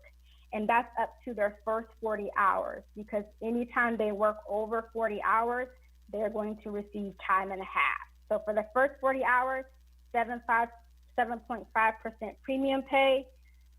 That 41st hour onward, time and a half. So those are the major changes in the policy. I apologize for my technical difficulties. If you all have any questions for me, I'll be happy to take those at this time.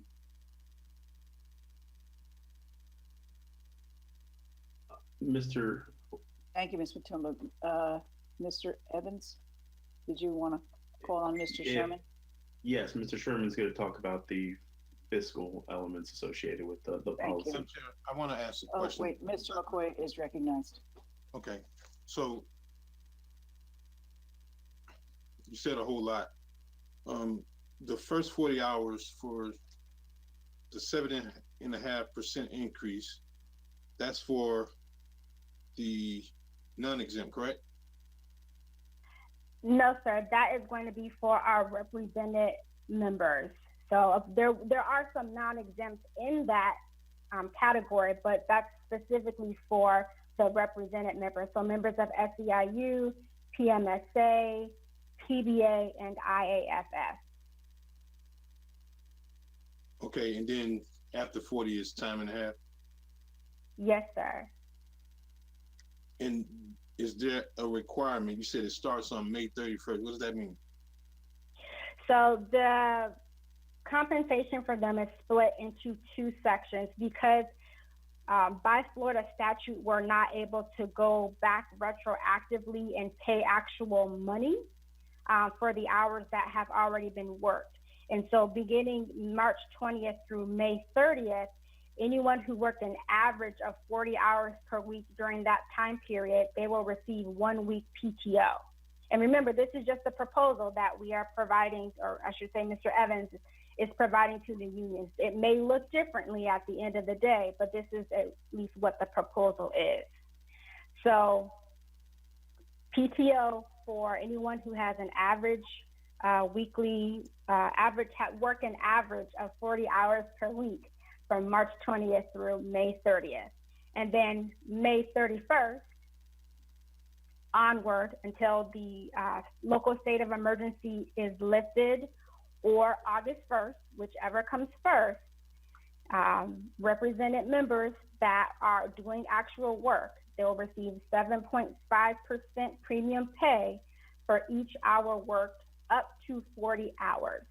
Once they hit 40 hours, if they're still conducting or performing actual work, then they'll receive time and a half for those hours. Follow up. What's the statute that you referenced? The statute number is, I believe, 412.25. Give me 1 second. Hold on. Give me 1 second. I will tell you the exact statute. 215.425. Oh, sorry, go ahead, Ms. Lynn. Sorry. I think it's 215.425. Okay. And that statute prohibits the county from going back and paying for services rendered after the services have been rendered, and that includes employment. So we weren't able to go and do back pay for them, which is why the PTO time is being offered. And then going forward, for the time that we can go ahead and add that premium pay on, we're adding that premium pay on. Okay. And these are the non-exempt, correct? Union members. These are for represented, yes, union members. Because you have to remember, we do have some non-exempt employees that are not in a union, which is why we still have to have a section in the policy for non-exempt employees. Okay. So if I can call your attention to the policy, I guess the initial policy. Okay. Page 4, 8.1. Yes, sir. Midways through it says, once the pandemic pay policy is activated by the city manager, full-time non-exempt employees shall receive time and 1/2 of their regular rate of pay for actual time worked during the declared local state of emergency. So they've already been getting paid time and a half? Are we talking about non-exempt or exempt? Because I realized that this was a typo, because section 8.0 is actually pay for exempt staff, and it should read exempt employees shall receive.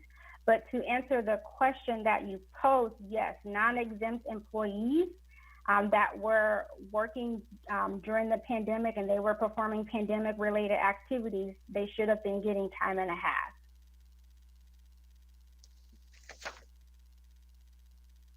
So they should have been getting it.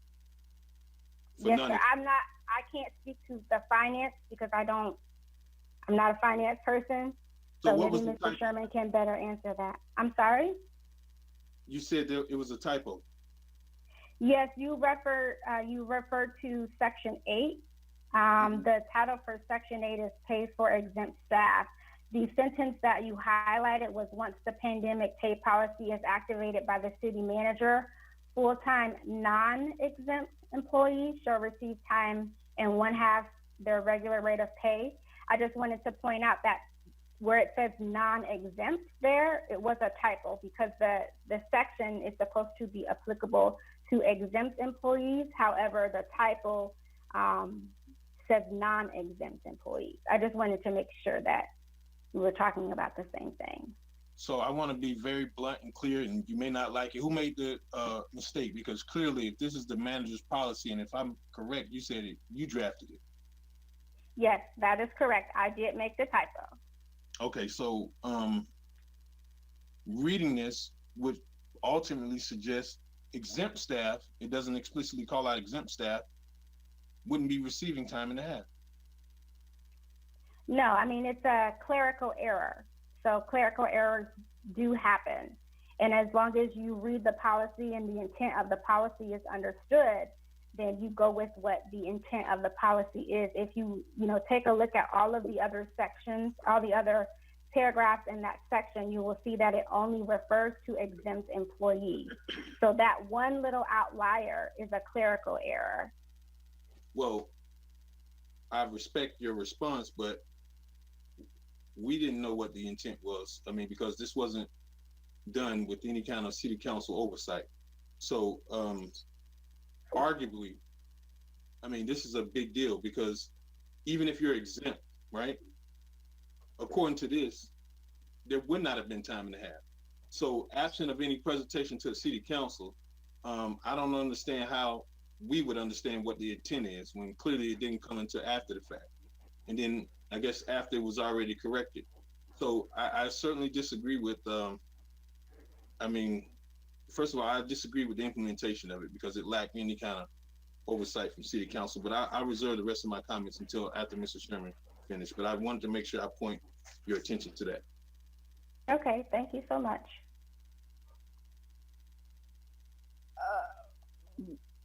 Are we hearing from Mr. Sherman again? Did you say that? Mr. Evans? Yes, Madam Chair. Mr. Sherman will be presenting. Thank you.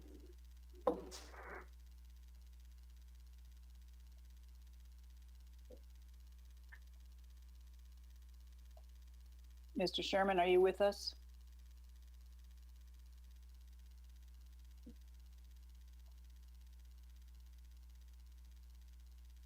Mr. Sherman? I can see he's trying to join us he's here twice. Madam Chair? Yes, Mr. Lawson. Oh, while we're waiting on Mr. Sherman to come back in, Mr. Evans, when are we going to start having budget conversations for our next upcoming budget? We are already starting the internal document to be disseminated to the staff to start working on their budgets. We should probably have the council a tentative budget schedule here in the next, I would say the next week, to look to start having our budget conversations in July. Okay. I think Mr. Sherman is with us now. Ready, Mr. Sherman? Well, I'm not sure I'd say that. I wouldn't go that far. I don't know about the rest of you, but I'm having some pretty nasty storms here. Yeah. So apologize for that. Mr. Evans, obviously, in proposing this policy, is very concerned about the fiscal impact. I will tell you that we have looked at the budget through Actually, through today, we have actually received 89% of our revenues. And looking at the revenues that are still yet to come, again, we don't see any issue in collecting any of those revenues, obviously with the exception of parks programs, should we decide not to move forward over the summer with any of those programs. And looking at on the expense side, we have just about 60% of our expense budget is still remaining. And this is in the line items that we'll be spending. So this does not count transfers to the CRA and things like that. And again, through the end of April, you should be right around 58%. So we have a couple percentage points in our favor. It's not a lot of wiggle room, but if you take a couple percentage points on a $70 million budget, that's about $1.4 million, $1.5 million that we have available. Looking at the 7.5%, if every employee works every day and receives that 7.5% premium, it's about $350,000. So we certainly have the capacity to implement this program. And one thing that I will add additionally, as Ms. Matamba said, we're talking about offering PTO. The advantage of PTO to the employee is it doesn't lapse. The disadvantage is they can't cash it out. However, what they will be able to do, rather than take vacation time, they will use their PTO time first, then have their vacation time still on the books and able to cash out their vacation time. So it'll be the employee's choice whether they want to use their vacation time and their PTO time and actually take leave, or if they want to use their PTO time and then effectively come December, actually have vacation time that they could cash out. So a week's pay is approximately additional 2% that would be available for those employees if they should choose to cash that out. And I'll take any questions if you have them.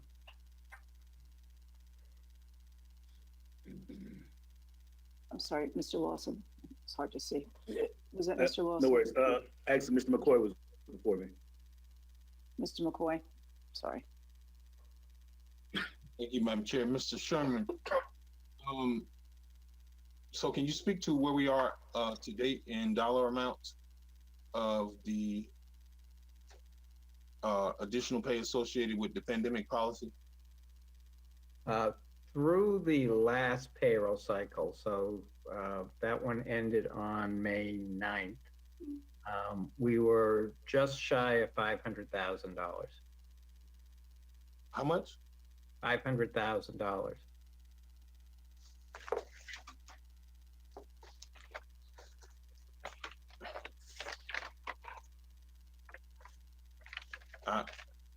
Okay, I'm not sure. Okay, so that's in total, or that's just pandemic pay only? That's just the non-exempt employees. What I really need to be able to have to give you a true pandemic pay number is to receive everyone's hours. They come in an ICS 214 form. It's a FEMA form. When I have all of those forms complete, then I can actually pull in the dollar amounts for specific firefighters that have worked, specific police officers that have worked, people that have worked on a weekend for a food distribution. Those tend to lag a week or so, sometimes even more than that. But once I have all those numbers, that's what we actually use to accumulate the actual costs of the event to be able to supply that to FEMA. But what I have right now is just the payroll that's been paid. And it's very difficult, other than taking that one group of the non-union employees, which can easily be carved out. It's difficult to carve out police officers or firefighters or SEIU, PMSA type employees. Mr. Sherman, I'm not sure I follow. You said non-exempt, you've reached $500,000, but those are I'm the sorry, very, did I say non-exempt? I'm sorry. I meant non-union, not non-union employees. So that would be your management staff, and as Ms. Matumba said, there are certain non-exempt employees that also fall into that category. okay. So the reference you made to submitting to FEMA, how much, or better yet, how much and how many employees were their salary reimbursed from FEMA? And I guess if you can tell me based on this 2005 disaster pay policy that this was based off of. Right now, I believe the number, I know we're at about 5,600 hours. And if I recall from the list I looked at today, it was about 46 employees. But again, I don't have all of those 214 forms yet. Well, what my question is previously, because it was my understanding that we don't get reimbursed for exempt employees unless it's directly related to the disaster. Yeah, no, I'm sorry for interrupting. We will not get reimbursed if it's not related directly to the disaster. We do get reimbursed for all employees that have worked on the disaster. So right. I'll tell you, the last hurricane, we were over $1 million of salaries. And if you think about that, that's only for about 4 days.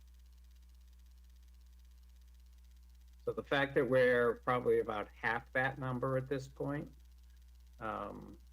you know, I can't obviously speak for FEMA and what they will allow and not allow because it's new for them as well. But, you know, I feel that that's confident we'll provide those numbers to them and make every argument that we should be reimbursed for them.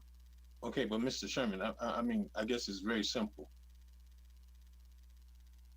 Historically, non-exempt employees, the amount that they're getting reimbursed, how much is that we're actually, well, we're getting all of that if there's directly COVID related, but non-exempt, because my concern is we got 70 people on this list of getting this pandemic pay, but not all of them are doing something COVID-19 related. That's accurate. So, I mean, that's why we talked, I think Ms. Matumba expressed that number is being whittled down at this point, probably closer to 30 employees as we go into our next phase. Okay, so that goes back to, and I guess Ms. Matumba and Mr. Evans, that goes back to my initial question. I mean, we're paying people just for the sake of paying them additional dollars, and they're not doing anything COVID-19 related. I mean, does that, I don't understand how that works. You know, coupled with the fact that, you know, the policy, it was seemingly done from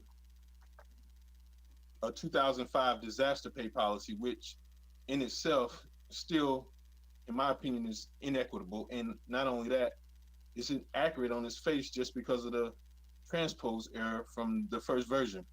So even if we would not have caught that, how do we now make the argument that that was the intent when clearly there was no, I guess, I mean, like, how do you make that argument? Because if someone wanted to make a challenge on this, I mean, there it is right there. Do we not have the obligation, even though you said that there's a Florida statute that says we can't go back when clearly our own policy says that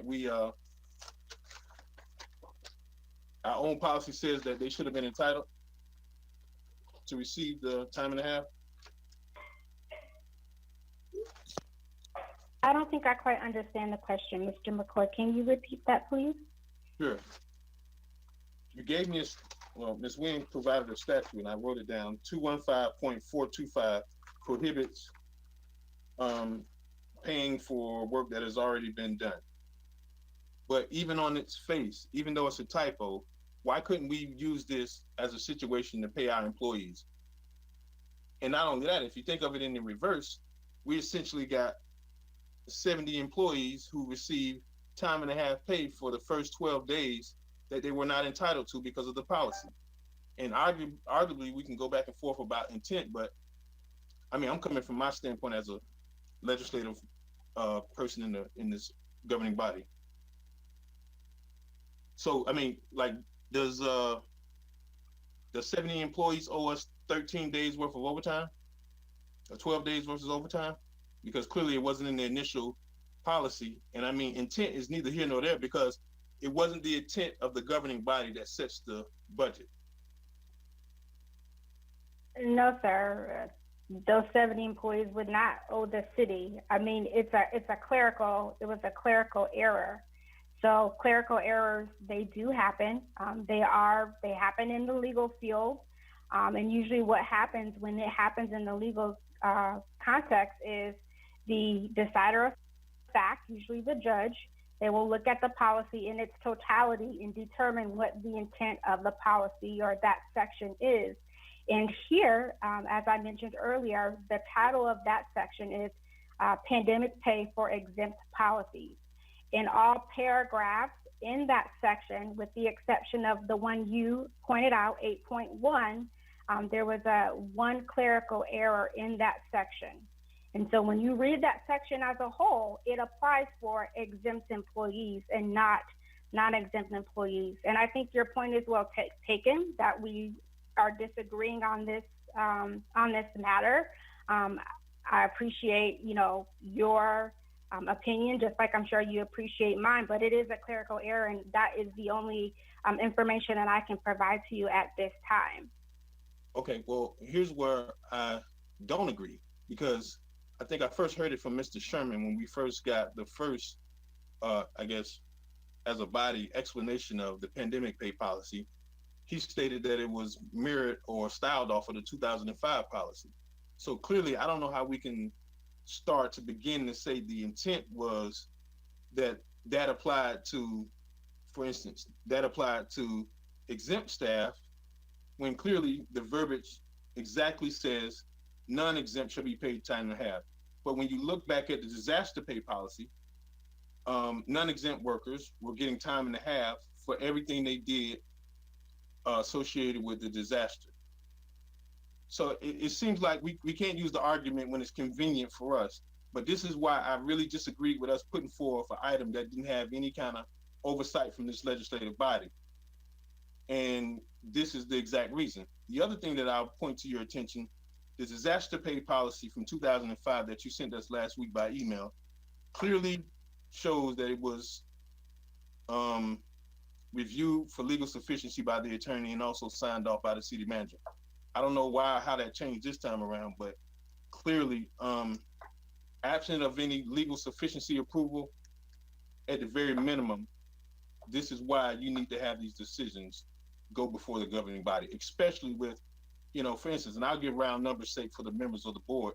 If we budgeted $10 million for salary and all of a sudden some, I guess, act of God or some event occurs and now we're looking at additional $3 million in salaries or something like that, that's why that decision needs to come before the board.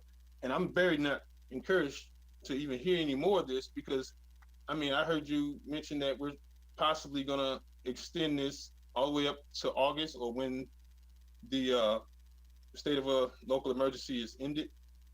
I don't know how that's fair. At the very least, it seems like we're trying to clean up something that in essence is wrong altogether. And I yield back the remainder of my time for further comments later. I think, Ms. Nguyen, did you want to say something? Go ahead. Yeah, just a point of clarification, the disaster pay policies that I have in front of me were not signed for legal sufficiency. They were approved by the Director of Human Resources at the time and the city manager at the time. Oh, my mistake. I know it was two signatures. So I guess if that's the case, do you not approve these for legal sufficiency? No, they're the policies of the manager. So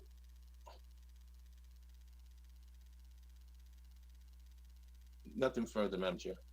Thank you. It's 9:46 p.m.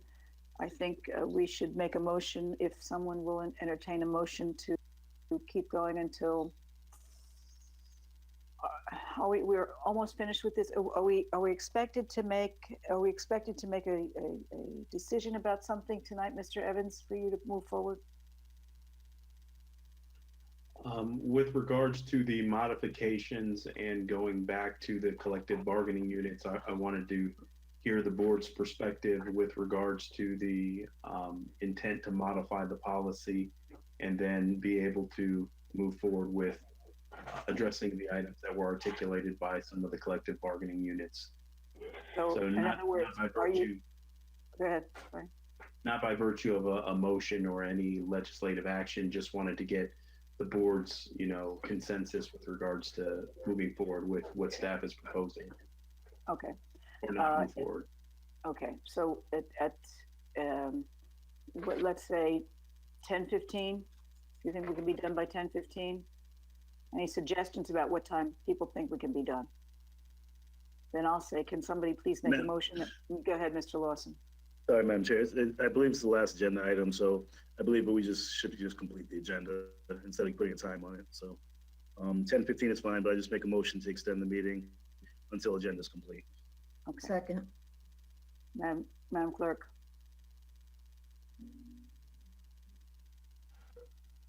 Madam Clerk, we can't hear you.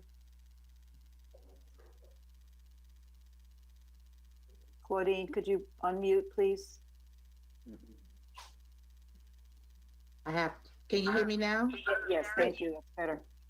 Okay, I'm working off a phone and a computer. Okay. Councilperson McCoy, Yes. Councilperson Miller Anderson, Yes. can you hear me? Yes, she said yes. Okay, I can't hear. Okay. I can't hear you all. Yes. Councilperson Miller Anderson? Yes. Okay, Yes. Councilperson Lanier? Yes. Councilperson Lanier? Shake your head up and down, Shirley. She can't hear you. Thank you. She needs to say it Hotel too. Lawson? You need to say it also. Yes. And Chair Botel? Yes. Unanimous vote. Thank you. Who was speaking when I interrupted us? Miss Lanier and then Miss Miller Anderson. I'm just talking about the feedback from Claudine. Somebody has feedback. Claudine, can you mute yourself again, please? Thank you. Councilwoman Lanier.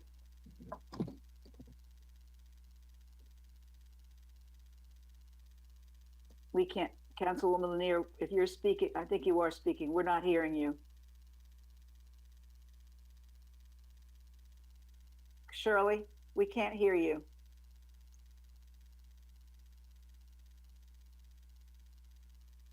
No, we still can't hear you. Okay, can you hear me now? No, Claudine, we can hear you. It's Councilwoman Lanier that we can't hear. Now I hear my own voice echoing, so.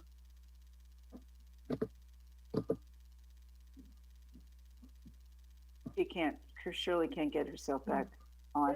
Let's go to Councilwoman Miller Anderson while Councilwoman Lanier tries to get her audio back in shape. I didn't have Miller anything. Anderson. Oh, I didn't have sorry. anything. I was just talking about the feedback. Okay. Mr. Lawson, do you have anything to say before we move off this topic? Yes, thank you, Madam Chair. Mr. Sherman, would you be able to get us over an itemized budget on the money that's being spent for the pandemic pay and all of the expenses that we've had over the state of emergency? Also an outline of what we expect to be reimbursed from FEMA so that we can just have it detailed and itemized instead of just an overall. I'd like just a specific number on every dollar. Absolutely, we can certainly Thank do you, Mr. Lawson. Mr. Evan, you're recognized. Councilman, we can provide that as well. And I think as part of the budget conversations, we can have our budget session and we can report for the public as well. Because at that time, we'll have good understanding of all the costs associated with it. So that would be one of the first budget meetings that will present some of the items that you're requesting as well. Okay, excellent. Thank you so much. Anybody else before I turn back to Mr. McCoy, because we've heard a lot from him and not yet. Miss Councilwoman Linear, are you back with us? I don't see her. Okay, Mr. McCoy, go ahead, and then we'll try to wrap this up. So, Mr. Evans, or perhaps Mr. Sherman, or even Ms. Nguyen, at what point, absent of any, in this case, pandemic, or even a disaster, would exempt employees be able to get time and a half? Because I thought the very essence was that exempt employees are not eligible for time and a half. To whom are you addressing that question, Mr. McCoy? Either the finance director, the manager, or the attorney. As the new policy reads, the revised policy, exempt employees. My question, I'm just speaking any other time other than a disaster or pandemic. Would exempt employees be? They would not.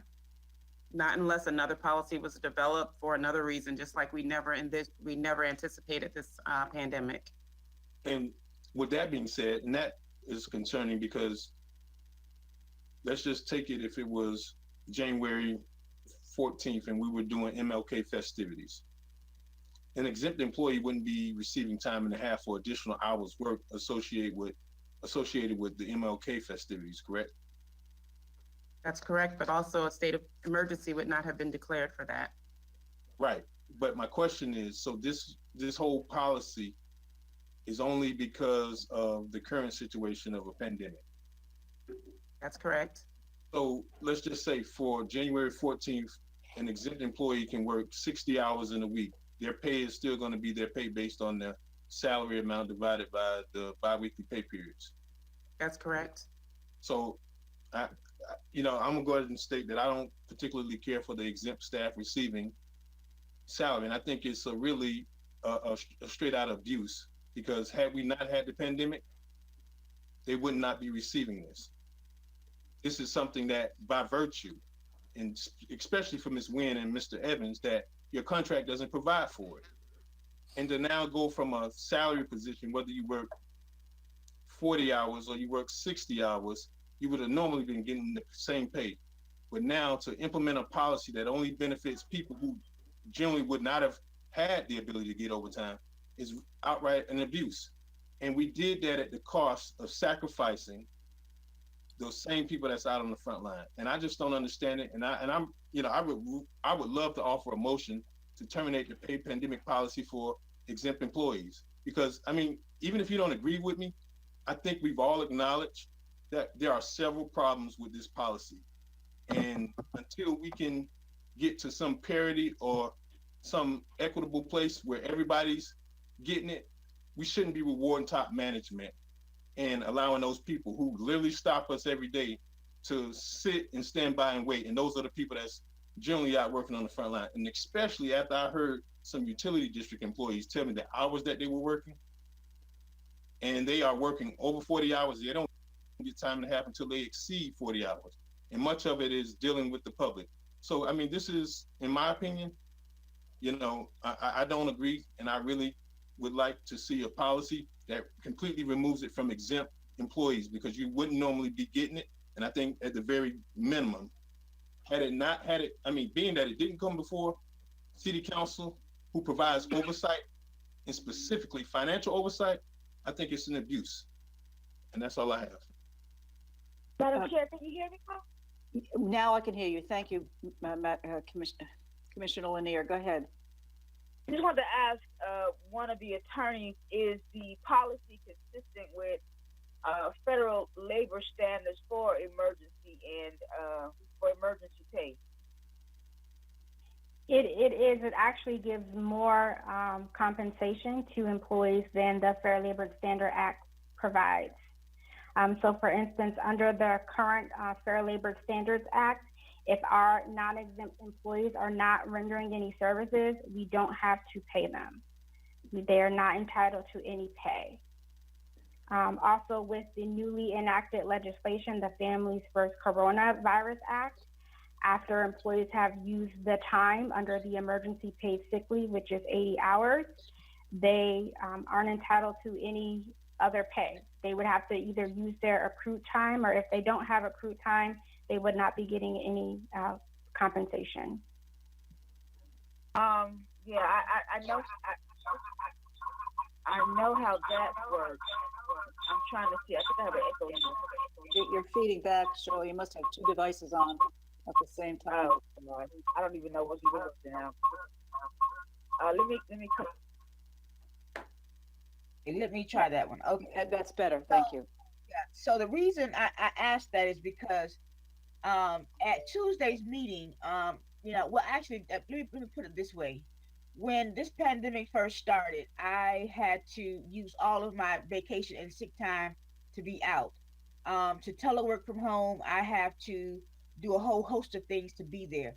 At that meeting on Tuesday, I have no time on the books. I lost money on Tuesday of being to that meeting because there is nothing I can do. I have to use whatever vacation and sick time that I have to be able to telework. So this whole thing for me is kind of a little confusing in the sense that there is no vacation and sick time that is used. In fact, people can incur vacation and sick time doing telework. So this is really blowing my mind, given the fact that I had to use everything I had to be able to telework and to be able to be at that meeting to do all of that. I had to lose money. So I really want to be clear about the fact that how this is working. I'm not going to begrudge any employee anything. In fact, I'm the main one to say that, with the help of the City of Riviera Beach employees and how well the employees are doing, I just want to be fair across the board so that whomever is deserving of this money, and not so much deserving, but when it's coming to them, then it needs to come to them. But I don't want to get this sidetracked as if executive staff is getting something, it's trying to steal something from someone. So if we're going to do this, we can do this fairly, and I think that the proposal that was made is a fair proposal.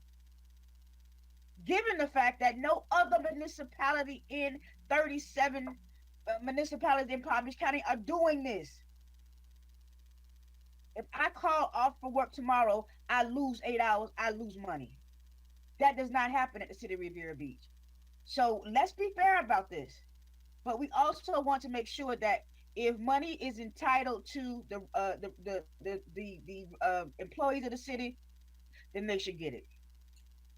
Thank you. I'm going to also concur with Councilwoman Lanier. I had a briefing today. I presume that everybody did by Assistant City Manager Jacobs, and listened to the new proposal. I thought it was fair. I mean,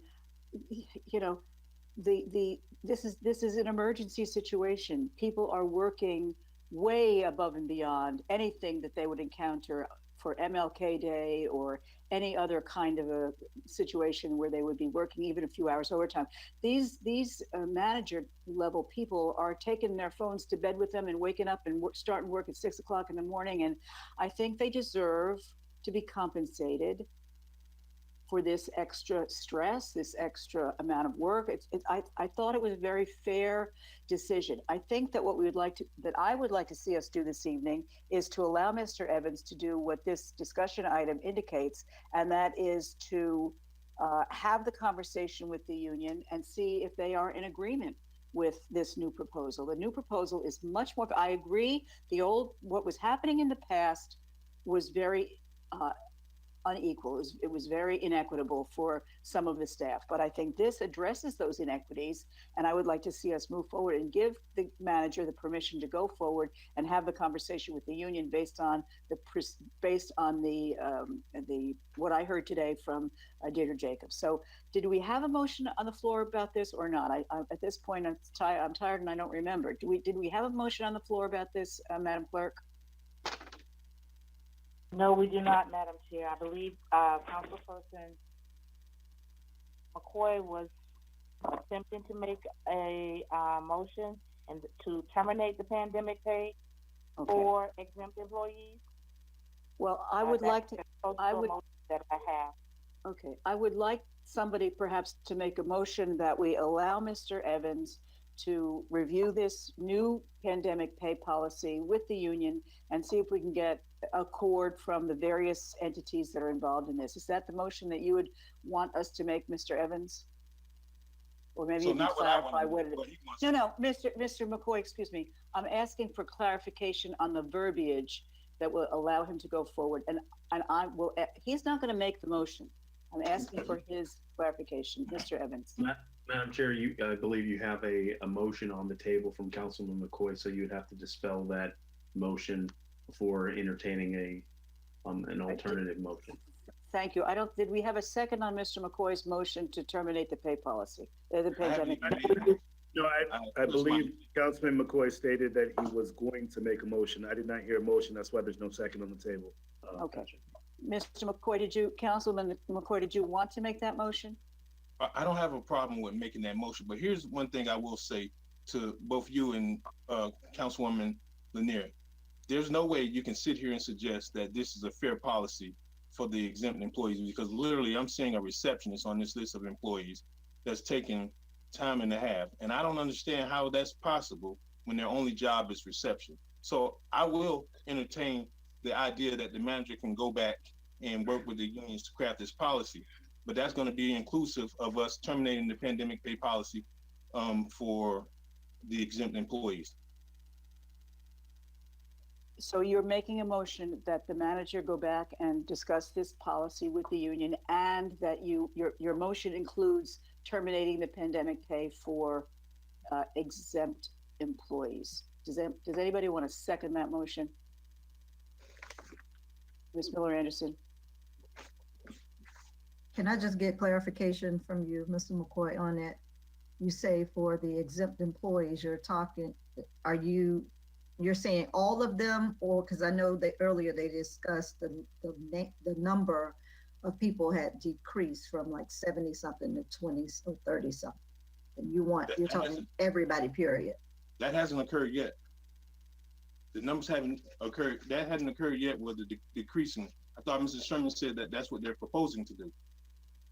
But if you look, members, if you look at the attachment that we received, I think it was last week sometime, with the hours worked, everybody on here is averaging 40 hours, 46 hours.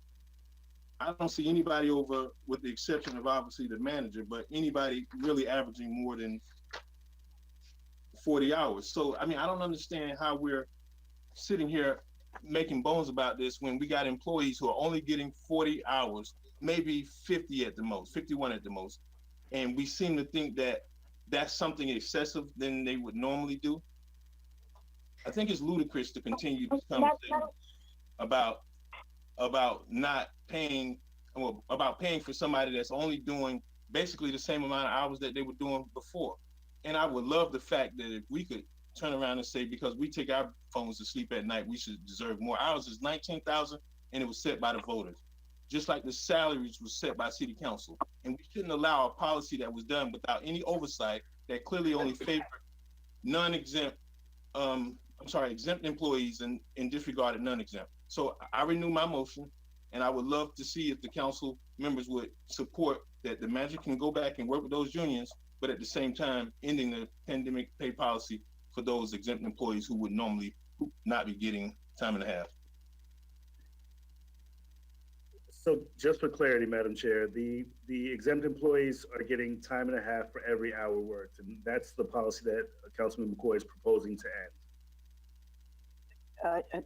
I'm not sure that that's correct. Mr. Evans, do you want to answer that, please? Yes, it's time and a half for hours worked. That is correct. So for all hours worked, so exempt employees, which is a number of 70 employees, are receiving time and a half for every hour from 1 through 40, 50, 60. Yes, for hours worked. Wait a minute, I have to look at my notes from yeah. I can't do that at the same time, sorry. Madam Chair. Screen time. Commissioner Miller Anderson and then Mr. Lawson. Were you finished, Mr. Lawson?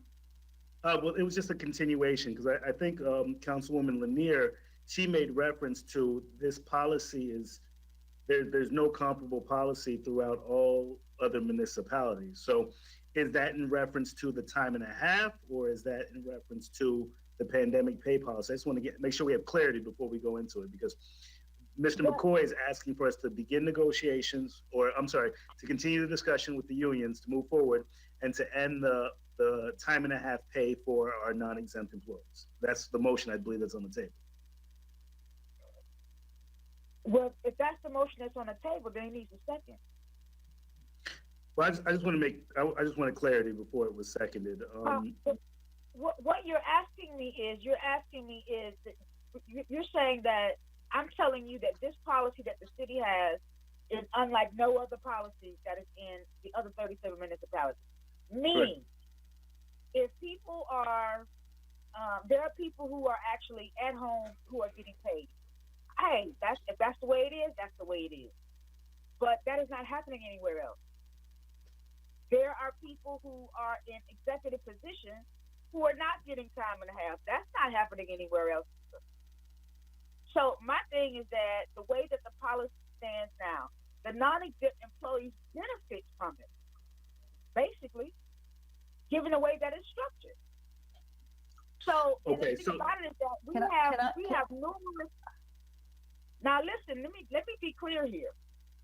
I'm not. Don't get me mistaken in terms of saying that I don't want to give the employees of the city what is due to them, because that is not what I'm saying. All I'm saying is that I want it to be a fair policy and to cut off the executive policy when people are working, the executive staff who are making it possible for us to do what we are doing, who are working 60 and 70 and 80 hours a week, and to cut that off because you don't like it. Not saying it's not fair. You didn't say it wasn't fair. You're just saying you don't like it. So my thing is that we need to be very clear about how we're going to move forward with this. I agree with giving this back to the manager to be able to make some sense of it, because now the way it stands is if one person is saying, if they're making an argument, if they're saying that we want to discuss this now, Shirley or Councilwoman Lanier is saying, I don't want the employees to get what's coming to them. That is not what I'm saying. So don't put those words in my mouth. So I guess I'm confused, Council. Moving this forward with the city manager to be able to do that. But I'm not in support of cutting off the pandemic pay policy, because a lot of people, not just the executive staff, benefit from that policy. That's not the proposal. So I'm confused as to what you're saying, Councilwoman Lanier. Even after your statement. Excuse me. May I make a suggestion, Mr. McCoy? Would you please divide your motion into two? The first being that you would like the manager to go back and have conversations with the union, and the second that you would, because it's too confusing as a joint motion. Make the first motion, we'll vote on that, and then make the second motion. Would you do that for me, please? Because we're running out of time. I mean, we said we'd go until it's over, but it is late. Madam Chair, we haven't had an explanation on this, and clearly Councilwoman Lanier is still not clear on the point that I made. This doesn't end the pandemic pay policy. So let's go ahead and this only ends the pandemic pay policy for the exempt employees who would not normally be receiving it. And let me show you, you said why I said it wasn't unfair. How about the employee that can't stay at home, that has to report to work, who works in a critical department like the utility department, or like the police department or the fire department? When they first start, their very first hour on whatever day the week starts, it's not time and a half. The manager and the administration, who's not out in the field, their very first hour is time and a half. So that's why it's unfair. I'm sorry, Madam Chair. I just think this is some very linear thinking, because both exempt and non-exempt employees benefit from this policy. That is the bottom line of this here. I have a question for Mr. Go ahead. I have Mr. Evans. In my notes, I have this statement.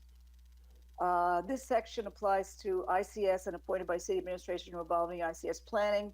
You're going to cut down to 27 to 30 instead of 70. Those employees who remain on the list will be compensated at regular rate of pay for the first 40 hours worked. In excess of that will be time and a half. Those are my notes from my conversation today. Am I wrong about that? That is what the revised policy calls for, yes. Yeah, so it's not from hour one. It's from, let me read it again. I want to be sure I'm clear about this.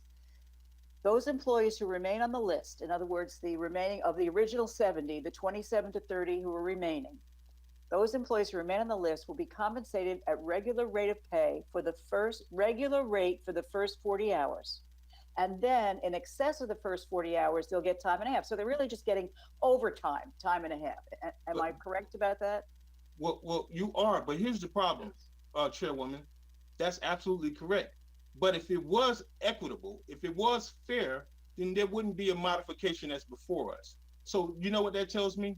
So those 30 employees that Mr. Sherman suggested are going to come off of that time and a half. That means essentially they're not a part of ICS. So they were getting time and a half for some work that wasn't pandemic pay related. So literally we've been paying Sally Evans time and a half, and she's the receptionist in finance. And I hate to make it personal, like we can't create a policy for people who don't participate inside of normal pandemics or disasters and give them time and a half. And the mere principle that I'm saying is those people at home, granted, that's good that the city can do it in some people's perception, but I'm not talking about those people. I'm talking about the people that actually come to work who don't have the benefit of being able to work from home. So therefore they have to come in, but yet they're not getting paid time and a half like the managers are. That's all. Madam Chair, one more point I want to make, that the Mr. McCoy brought up the utilities department, and the utilities department does not even work 40 hours a week. They work 24 hours a week, and they get paid by that policy for 16 additional hours that they don't work. So let us be clear about who is benefiting from this policy. Non-exempt and exempt benefit from the policy.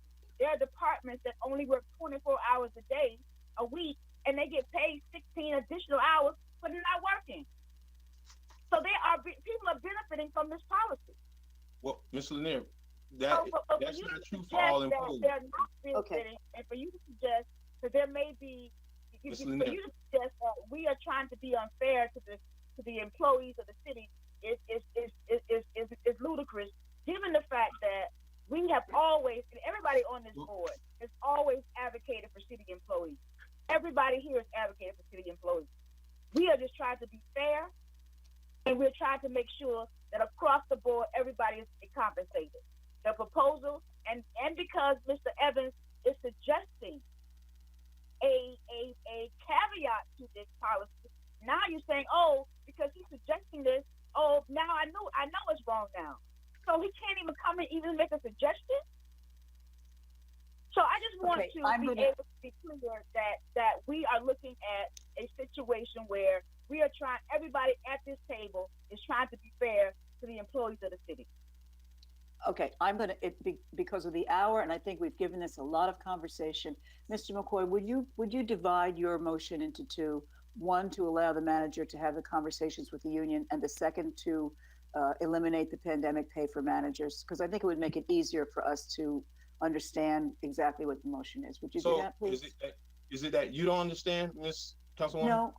No. All right. Well, then, you don't want to do that? You're not going to do that? I'm asking the question. So is it? I mean, I don't know. Is it still unclear to you, Chairwoman? I think it will clarify it for us and allow us to move forward. Are you saying that you won't? In which case, I'm going to ask someone if they want to second it. Was that a no, Mr. McCoy? Mr. McCoy, was that a no? Madam Chair? Yes. I want to ask you a question. My explanation, and even the manager just confirmed, the portion about exempt employees wouldn't normally be getting it, but they are getting it. Was that not clear? It's very clear to me. Are you saying that you're not? Want to eliminate. I don't want to eliminate the policy, and just for the purpose of this. Could you restate your motion so we can move on and get a second if it's appropriate, please? Restate your motion. Go ahead. I will restate my motion. I move that we terminate the pandemic pay policy for the exempt employees and allow the managers to go back and work with the collective bargaining unions. All right. Does anybody want to second that? I'm going to second it because I have a few other questions about it. Second it. Okay. We have a motion and a second, and we're still having discussion then, Mr. Lawson? Yeah, I have a question. Mr. Evans, the Madam Chair referenced the revisions to the policy. Is that something you emailed out to us today? No, it's still in draft form. Okay. So the Chair Botel was able to review some information and to speak to you in the review about revisions to this policy that the rest of the council is not privy to. So we're here making a decision based upon information that we haven't seen yet about the revisions to the policy. And I think those are some of the concerns that we're addressing tonight, which is why Councilman McCoy asked for a termination of the pandemic pay, because we're not really sure of what revisions are coming before the table or coming before the council. So for us to keep, Sorry, go ahead. I want to say something, but go ahead. so for us to keep the same policy in place, what you're saying is also going to be revised down to a certain amount. It's kind of got me in limbo because I want to give you the ability and authority to make the decisions and discretion to change the policy in the effective ways that you deem fit. But I'm not really sure what the revisions are. The revisions were the items that were articulated by Ms. Matumba in her presentation. And the assistant manager was supposed to contact all the elected officials to brief them on the nature of the policy. Thank you, Mr. Okay. Evans. That's what I wanted to be clear on, Mr. Lawson. When I had that conversation with Ms. Jacobs, she indicated to me that she was supposed to be reaching out to everybody to explain that. So I apologize if it seems like I was privy to some special information. I really was of the impression that you would all have gotten that phone call. So, Madam Chair, no apology necessary. I was just not aware of the information that you were speaking on. So I wanted to be able to speak as eloquently as you always do in reference to the points of what you said. So essentially, I want to know what's going on with the revisions of this policy. I didn't get a chance to speak to our assistant city manager today. I'm not sure if she reached out to me or not. I may have missed it, but I just want to make sure that if we're going to move forward with whatever revisions are in place, and we give Mr. Evans the authority and the ability to make these changes, I want to know what the changes are before we just vote to end the pandemic pay policy.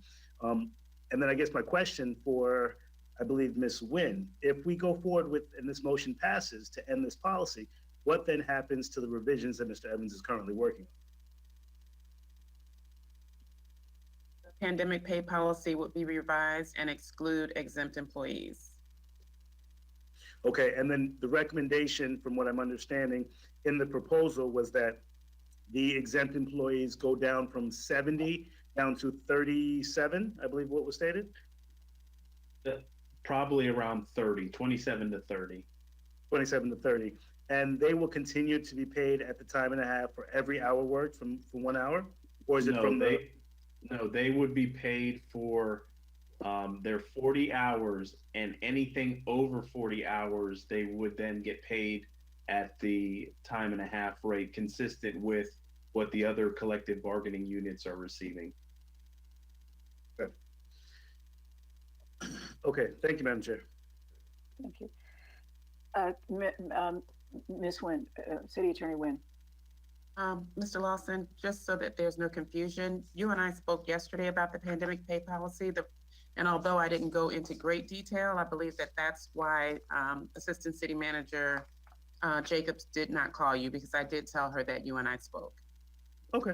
Yeah, we did speak briefly about it. I didn't get the full details about it. So I'm sure Ms. Jacobs always, she contacts me. So it's just having that same information so we can all make the same decisions. I apologize for that. So we have a motion and a second on the floor. Let's take the roll on that, and then we can see where we are. So does everybody understand the motion and that's been made? Okay, Madam Clerk. Councilperson McCoy, Yes. Councilperson Miller Anderson, No. Councilperson Lanier, No. Pro Tem Lawson, No. Chair Botel. No. Now, could someone please make a motion that we allow City Manager to have the conversations with the union regarding the pandemic pay policy? So moved. Thank you. Second? Second. Thank you. Any more discussion on this, or have we beat it to death? I have a Can I have question. a roll call? Go ahead, Ms. Miller Anderson. Okay, so this is just for that pandemic pay, but we can come back in a few and talk about that exempt part and address the, okay. Yeah, yeah. So let's have roll call. I'm clerk. Councilperson McCoy, Yes. Councilperson Miller Anderson, Yes. Councilperson Lanier, Yes. Pro Tem Lawson, Yes. Chair Botel. Yes, Unanimous vote. thank you. Now, did you want to this evening have that conversation, Ms. Miller Anderson, about? Okay, go ahead. Yeah, about the exempt part. I think Mr. Lawson kind of led us into that. And I don't know if it just needs to be restated. I did speak to Ms. Jacobs and she did mention about the number of people being dropped down. And I understand Mr. McCoy's point of saying, the 70 we're getting it initially, and now all of a sudden we've changed it down to the 27 and the 30. But what I think is important to point out are two things. One, that with the new policy, if we were to put that in place for the exempt employees, they would not get anything beyond before they reach the 41 hour. And then based on the list of people in their average times that they've been working, as Mr. McCoy pointed out not too long ago, that majority of them are not working over the 40 hours. So I think that would change the dynamics a whole lot, because if it was based on, previously, if it was based on the proposed policy, no one is going to be getting the time and a half if they continue to work those hours that was on that initial list. And so I think that would make a big difference based on what has been previously going on. I mean, at this point, I certainly understand Mr. McCoy's point. I mean, the only thing you can say is that you want the people to pay it back. I mean, there's nothing you can do about it at this point, other than say pay the money back. And unfortunately, we may or may not have been as astute to this particular policy for whatever reason. So I don't foresee telling someone to pay the money back, but I do think we have an opportunity to correct the policy or make the policy better at this point in time. And so I would certainly be in support of trying to modify the policy for the exempt employees. Thank you. Any other comments? Mr. McCoy. So, Ms. Miller Anderson, that was really a hypothetical. I already understand that we can't require an employee to pay something back that they got. I was just posing a rhetorical question, because clearly there's a number of missteps that occurred in this policy. But obviously, I wouldn't want to penalize an employee for something that they've already earned and received based on a policy that existed. But what I'm saying is, I really wanted us to stop the proverbial bleeding if we could, because clearly if you got this many people that are not necessary, seems like we've been paying them for 2 months and they've collected all of this money and all of them are still doing 40 hours. And in fact, they're not doing anything COVID-19 related.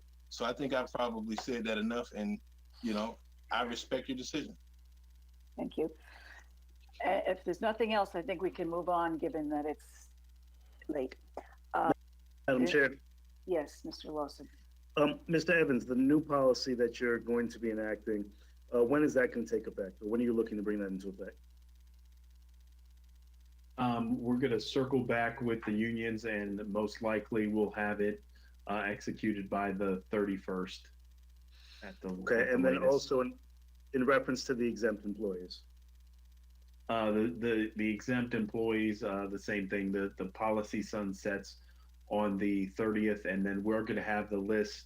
Staff's already working on the internal list to shrink the ICS command staff down to the 30 individuals, and those that are not providing services related to COVID activities. That process has already begun. So that list will shrink down between now and the 30th, you said? Yes, sir. Okay. And then is this something that you're bringing back before the council, or is this going to be just a direction that you go? This is going to be a direction consistent with the comments that we heard from the council in regards to the policy modification. Thank you, Ms. Evans. Okay, great. Any other discussion by city manager? No, Madam Chair. Thank you. Discussion by city attorney? No comments, thank you. City council committee reports. I'll make very brief. I attended the Government Affairs Committee meeting of the Palm Beach North Chamber. We heard from Laura Beebe, who is the executive director of PBI, Palm Beach International Airport. I have to say it was depressing. She doesn't foresee the airport coming back into good fiscal shape until somewhere around 2024. So it was not a very positive report, but very honest report. I also attended today the sustainability subcommittee of the Palm Beach North Chamber Economic Development Committee, and we reviewed the sustainability efforts that each of our communities is engaging in. Statements from the mayor and city council. I'll start with the mayor. Madam Chair, Yes. Madam I'm sorry. Chair, I did I'm have a sorry. committee report. Thank you. I'm That's so okay. sorry. Plow ahead. And I just wanted to briefly just talk about. We had our first Health and Human Services Committee meeting last Tuesday and talked about. There's a lot of stuff that we had talked about, but I don't want to get into all that right now. But we did talk about contact tracing, food distribution, mass distribution, the opening of the beach, public health announcement. And I'll bring you up to speed and have more information. The minutes from that meeting will be out by Friday. You can have a look at that. But at the next meeting, I'll go more in depth about everything discussed for health officers. Thank you. I wasn't thinking about those committees as being part of this particular part of the agenda, but as you mentioned, and they certainly should be, then they are. I've had meetings already with the hospitality group, and I would encourage you to take a look at what the Marriott has put online with regard to their processes for cleaning and everything. It's really very interesting. So we've had a meeting with them, and I've also had a meeting with the marine industry group, and we'll have another meeting this Friday with the hospitality group. We've got some good ideas. Any other reports from other council people about their individual committees for the economic recovery? Mr. McCoy.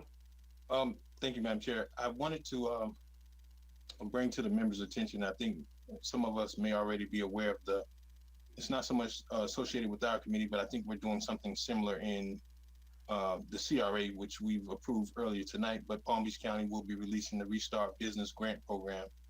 I want to say, actually it is this Friday, which is going to be in very much high demand, and it's available to businesses that are affected by COVID-19. And there's a link on Palm Beach County's website, that's pbc.gov, and you go under the COVID link, and then you can navigate to the $60 million Restart Business Grant Program available for businesses, and that's up to $25,000, and that's actually a grant as opposed to a loan, but there are some requirements. So I want to certainly kind of piggyback on those efforts, and I will be meeting with the members of the small and medium business section committee of the Economic Recovery Initiative, and we're going to be bringing forth something next week to support those initiatives from small and medium business. Thank you. Madam Chair, just right quick, I just wanted to ask Mr. Evans, where can the public go to find the minutes of? You asked that each committee provide minutes, and I wanted to make sure that if I wanted to know about Mr. McCoy's meeting and what they discussed, I can go somewhere and see those minutes.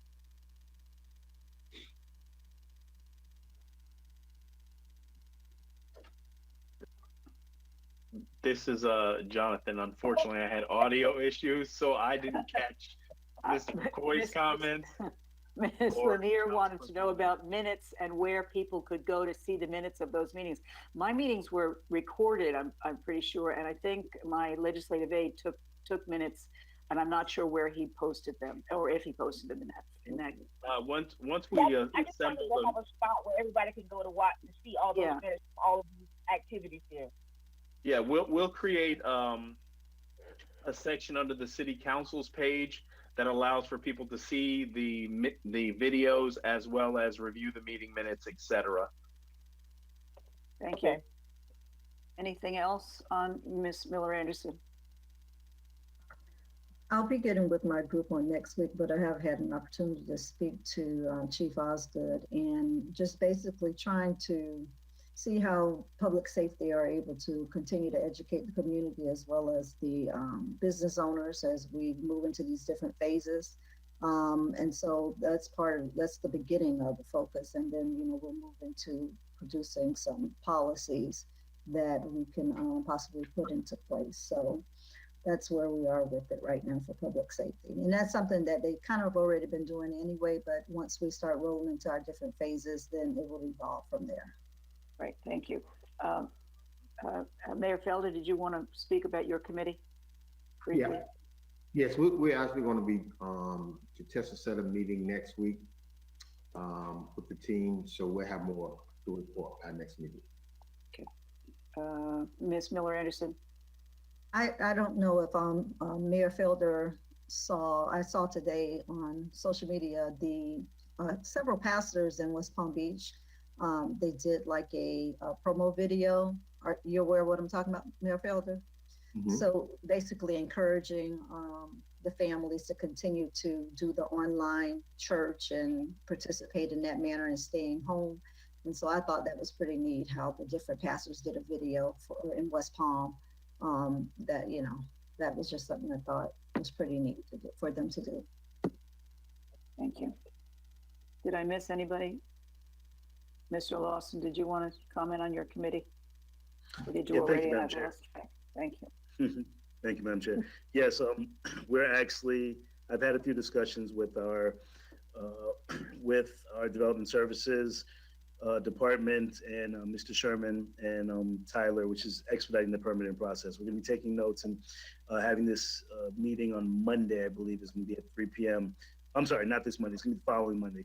We're going to meet on Mondays, but the following Monday after Memorial Day. So we'll have minutes and an update by the next council meeting. Okay, thank you. Statements by mayor and city council, starting with the mayor. Yes, quickly, beating a dead horse is always worth it when it's concerning our residents and our employees. So beat the dead horse, Ms. McCoy. Keep beating it. Yeah, I want to say, just listening, kudos goes out to our leadership staff, our executive staff. And I know this has really been a tough issue that we had to face. Because again, when we look at the work that we've done in Riviera Beach, I mean, we are a model for other cities. And it goes out to the team that's put together, or from our leader, Mr. Evans, who has put together a team to make sure that we're number one, I would argue, in the state on what we're doing in our city. But we do have other issues that I'm glad we're able to hash out tonight because, I am concerned about those employees that are on the front line and hasn't had the opportunity to reap the benefits, like some of our executive staff. But we're not going to look behind. We're going forward, and I just think you guys are putting a plan together that we can keep moving on. We're not going to always agree. Something I do want to say though, and just to, as Councilman McCoy last week, and this is us, y'all. I mean, I just thought about the time that we all stood up and we got elected that first night and we linked up. We linked up like that. And we know that people are going to come try to tear that apart. As long as we stay strong, I mean, it's always all right to disagree, to agree, but as long as we're headed the same way, and that's to make sure that we're doing the best for this city, for the best of our residents, with one common goal. And as long as we keep that intact, we'll be all right. But to respect one another is, sometimes when these councilmen are calling meetings and we don't want to take the time to listen to them, and then somebody else wants to call a meeting, I can see how that would tear somebody down. And so I just ask that we respect each other, that if there's a concern, that we do take the time to listen, because that's what's going to keep us together. When we don't do it, it's like we're showing that we're not unified. We have a unified. I'm here for you guys, whatever you need from me. I'm here. My convictions are strong, and I follow them. I told you, I think Tuesday. I don't follow people. I follow my convictions and what's right.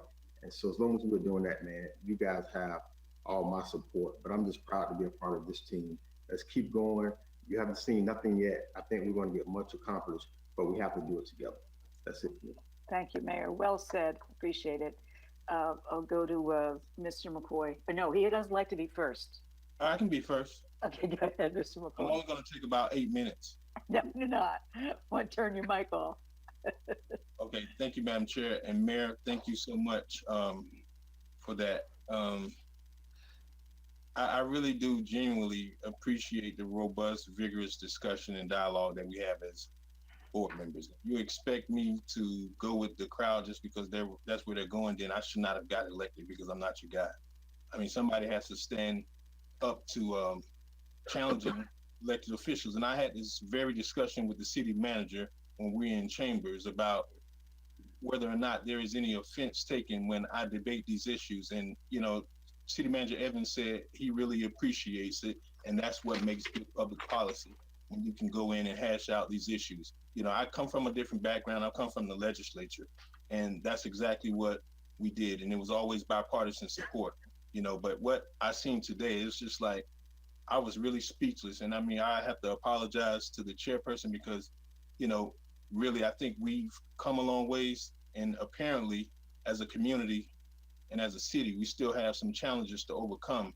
But to publicly, I mean, even from the comments related to whether or not I was at a funeral, that was just like, I mean, it took a lot of my family, you know, by surprise. But, you know, we are really working, you know, and I would really appreciate if we can do so with some level of diplomacy where we don't have to, you know, do the name calling and that sort of stuff, you know. And quite honestly, I can remember the Speaker of the House, Jose Oliva, state in his opening session remarks that our debate should lean on the strength of our argument rather than the volume of our voice. And that's all I want to do. And naturally, just by virtue of Robert's Rules of Order, that's what we're supposed to do. Debate issues before we take it to a vote, you know? So I appreciate the discussion and dialogue, and I certainly respect anytime we don't agree.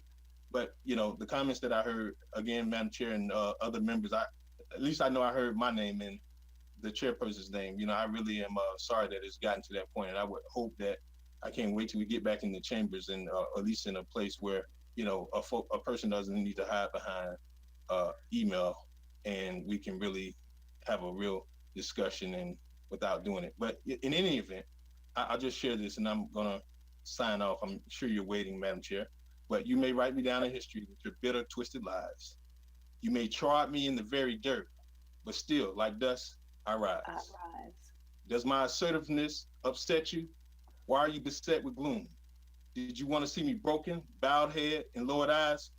Shoulders falling like teardrops, weakened by my soulful eyes? You may shoot me with your words. You may cut me with your eyes. You may kill me with your hatefulness, but still like air, I rise.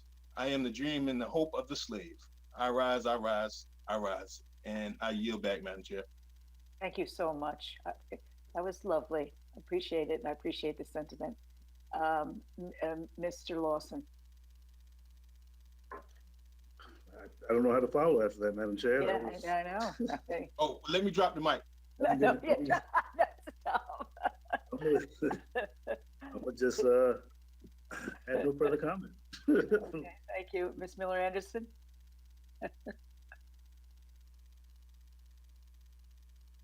I think he spoke for a few of us up here already. Thank you for that, Mr. McCoy. If only I can get to vote in the same way.